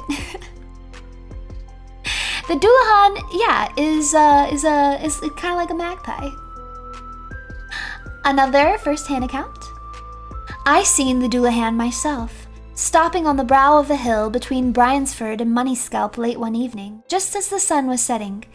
It was completely headless, but it held up its own head in its hand, and I heard it call out a name. I put my hand across my ears in case the name was my own, so I couldn't hear what it said. When I looked again, it was gone, but shortly afterwards there was a bad car accident on that very same hill, and a young man was killed. It had been his name the Dullahan was calling. How do you know? You said you didn't listen to the name. I have a poem I have a poem to read for you guys. I'll read it in a good voice.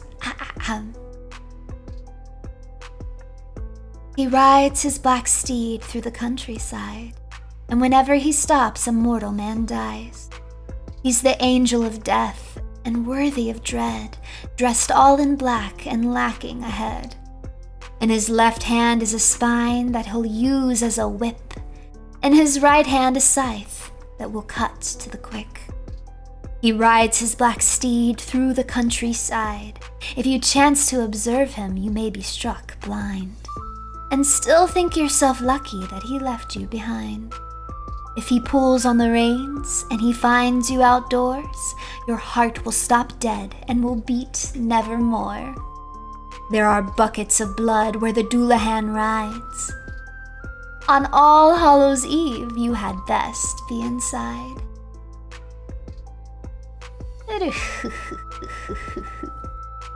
I learned a lot about the Dullahan that I didn't know, because I didn't know about the whip made out of bones, which I actually think is really cool that they have whips made out of bones. And then also, some legends say that if you see a Dullahan, you get covered in blood. Like no matter what, you just get covered like in a bucket of blood, which is also a cool detail I had never heard of before. Yeah, a lot of these are Halloween stories. Well, they're ghost stories, so don't worry. I won't run out of ghost story content by the time Halloween comes around. I won't. No, it wouldn't be your blood, I guess, unless you're the one that gets killed. I don't know. We don't know where the blood is. It's just the blood of the people they've killed in the past, I guess? Maybe? That would be my best guess. Yeah, previous victim's blood. But that is the Dullahan. Next is the Banshee. Considered as the wildest and grandest of all the Irish superstitions, the Banshee was generally depicted as being a small, wizened old woman attired in loose white clothing and combing her long hair. Other forms attributed to her were that of a beautiful young girl, a bird with a human face, and on occasion, a hare or a large moth. For the most part, though, the Banshee seemed to favor keening in the Gaelic, wringing her hands and uttering the most doleful cries. She was widely accepted as being an omen of death, if not to those who heard her, then to some close relative or neighbor. You guys like banshees? I feel like that doesn't sound sad enough though.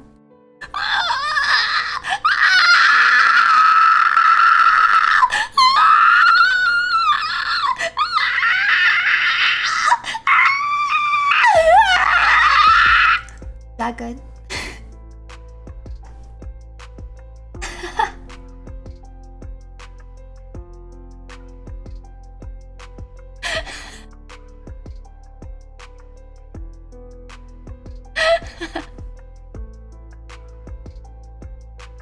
Yeah, real good.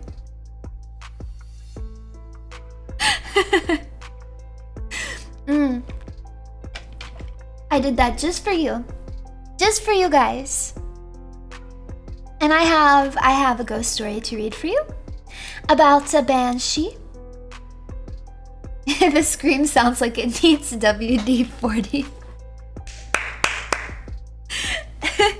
Eardrums blown out, but so worth. Oh, I tried to keep it at least a little bit quiet. The sky was whited out that morning, like a great ashen blanket thrown out over the horizon. You couldn't make out one cloud from the next. The day was pale and a thin vaporous mist had settled over the wet grass. The trees and bushes were soaked through with rain from the night before. Everywhere about was wet and sodden through with mud. Even with all that, he had decided to go for a walk. He pulled on his boots and raised his coat collar up high around his ears. The cold was biting and numbed the tips of his fingers until they turned bright red and his nails whitened. There was a light spray of rain which had lashed against his face as he went along the road at a heady pace. His feet came down heavily on dirt-strewn roads and crushed a shard of glass as it lay in the gutter, half hidden beneath a mash of leaves. The water trickled along the pavement and gurgled eagerly, like a happy child, as it swirled headlong and was sucked down into the inky black drain. The water splashed beneath his... Why does this feel like it was AI written? This feels like it was AI written to me. The water splashed beneath his heels, and no sooner had his feet found earth than he felt them sink deep into the sopping dirt. As he moved further toward the park, the mud squelched and slapped through the path and swelled the water through the toe of his boot until it chilled the... I should have pre-read this. What the heck? Why? Okay, I'm gonna skip through like another paragraph of just describing like stepping in mud.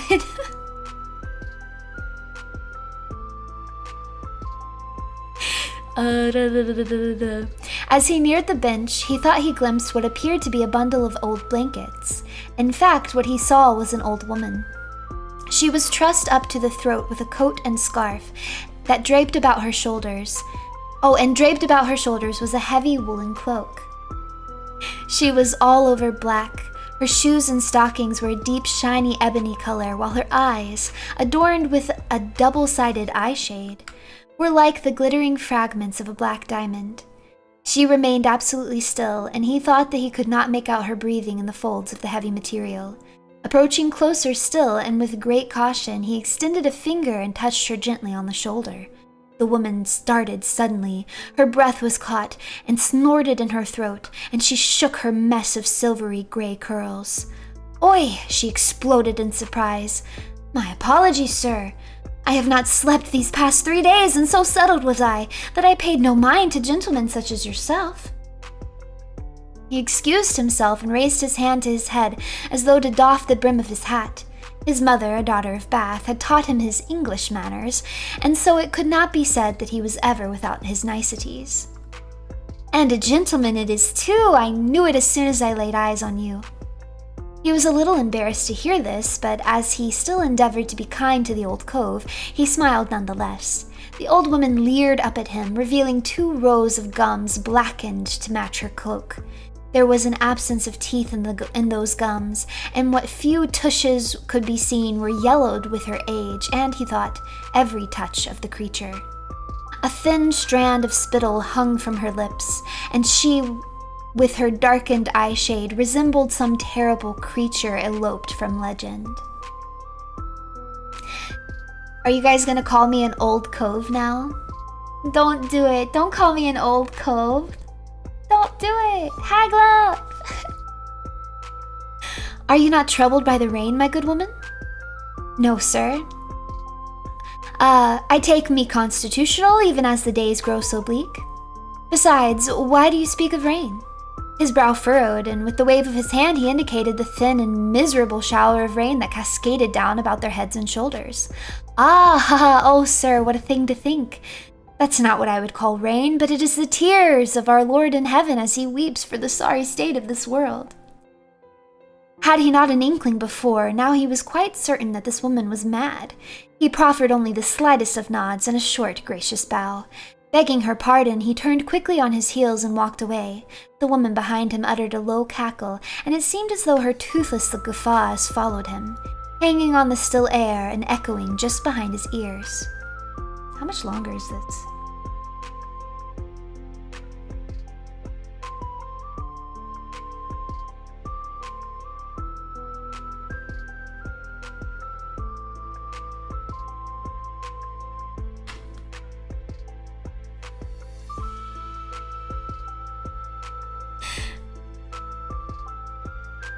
The next ghost story is about a vampire! That was too long. It was too long, and it was not capturing my interest.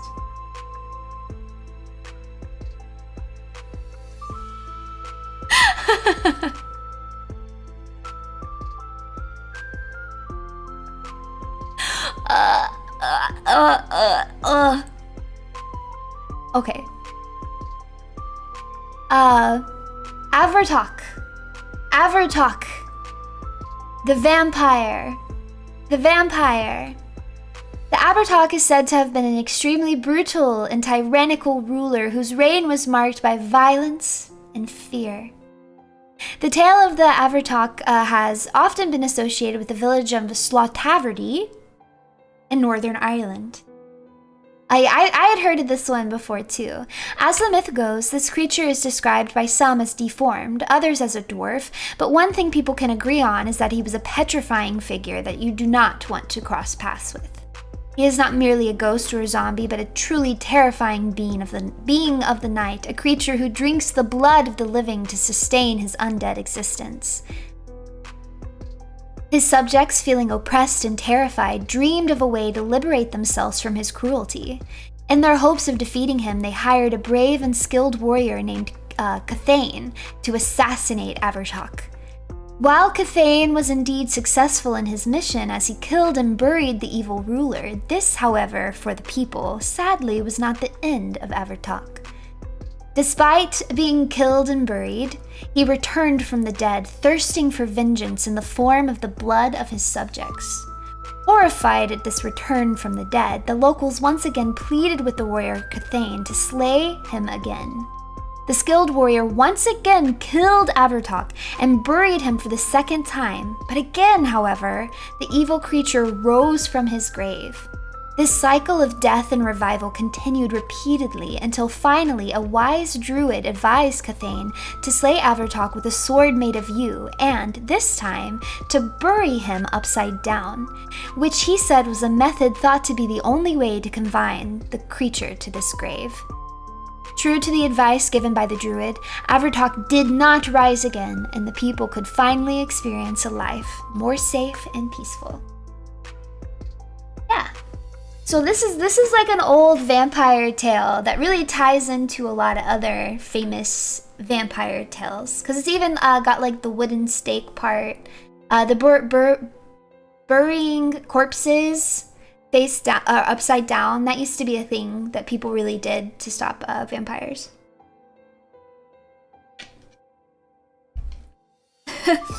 This is a bad Twilight's ripoff. Where are the shiny? Yeah, why was it? Well, we don't know that he wasn't shining. When he rose from the grave, he could have been shining.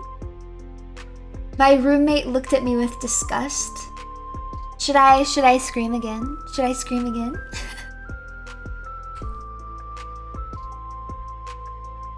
Should I scream again?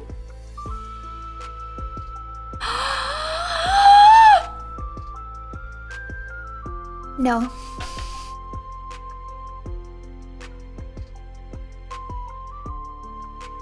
No.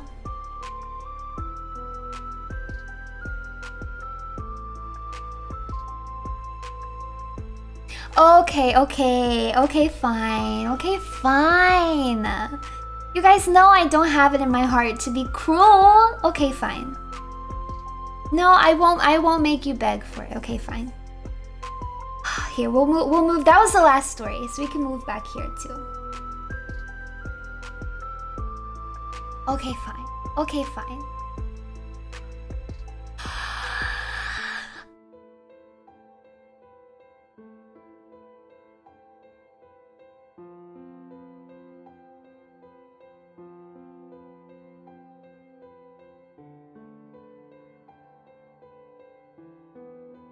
No, I'm not gonna do it.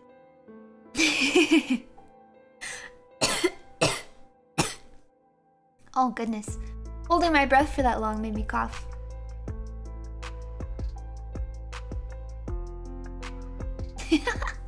Or maybe I did scream and I've just broken your ears. I've broken your ears to the extent that you can't even hear it.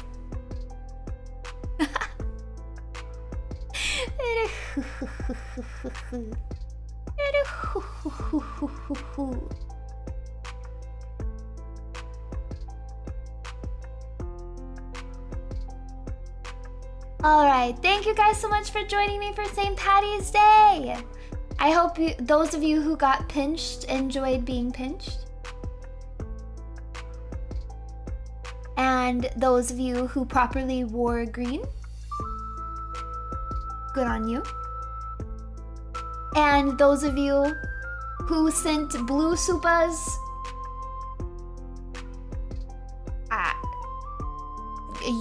you exist in a limbo where I cannot reach you. Thanks for the stream, Evil. Thank you for coming. Happy Irish Day. I hope you had fun learning about some Irish ghost stories. And if you haven't seen my schedule for the upcoming week, it is on my Twitter. The next stream will be tomorrow at 7 p.m. I am going to be playing Devil May Cry. We're actually going to progress the story this time. Unlike last time, we're going to progress the story this time. Oh, you didn't know? You really didn't know? Untouchable free supas? Yeah, I guess they're free, yeah. Yep. Did you guys know? Blue supas are free today? And you're untouchable. I can't pinch you. You're in a weird limbo. You can't be charged money and you can't be pinched. Crazy. Insane. Happy St. Patrick's Day, thank you. Thank you for a month of membership. So yes, at 7 p.m. tomorrow, I will be playing Devil May Cry. So I will see you guys then.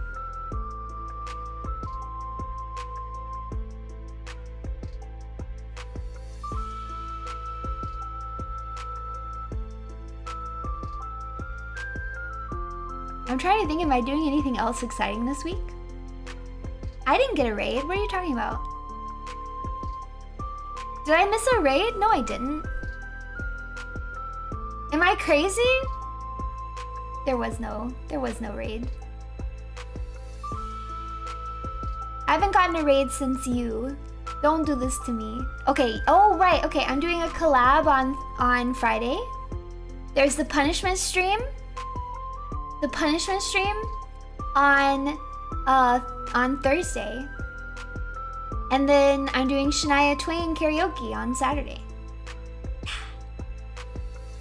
Happy St. Patrick's Day for my favorite beautiful evil woman. Thank you. Thank you, thank you. Okay, I will give you guys, since I'm so kind, I will give you guys one tiny hint. And the hint is that I already gave you guys a hint. Perhaps you have noticed, perhaps you haven't. But it's right there.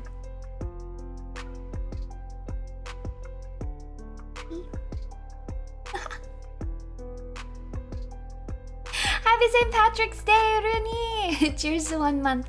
Thank you! Thank you for 1 month. Thank you, thank you! Alright. Oh, welcome to membership. Thank you! Thank you for joining. One of these days, Stream Elements is going to work and then we'll get alerts on screen again. Long exasperated sigh. Alright, everybody. It's bittersweet! It's bittersweet, isn't it, Perona? But we must say farewell. Give glory to the runes, for my love and affection is forever with you. Bye-bye!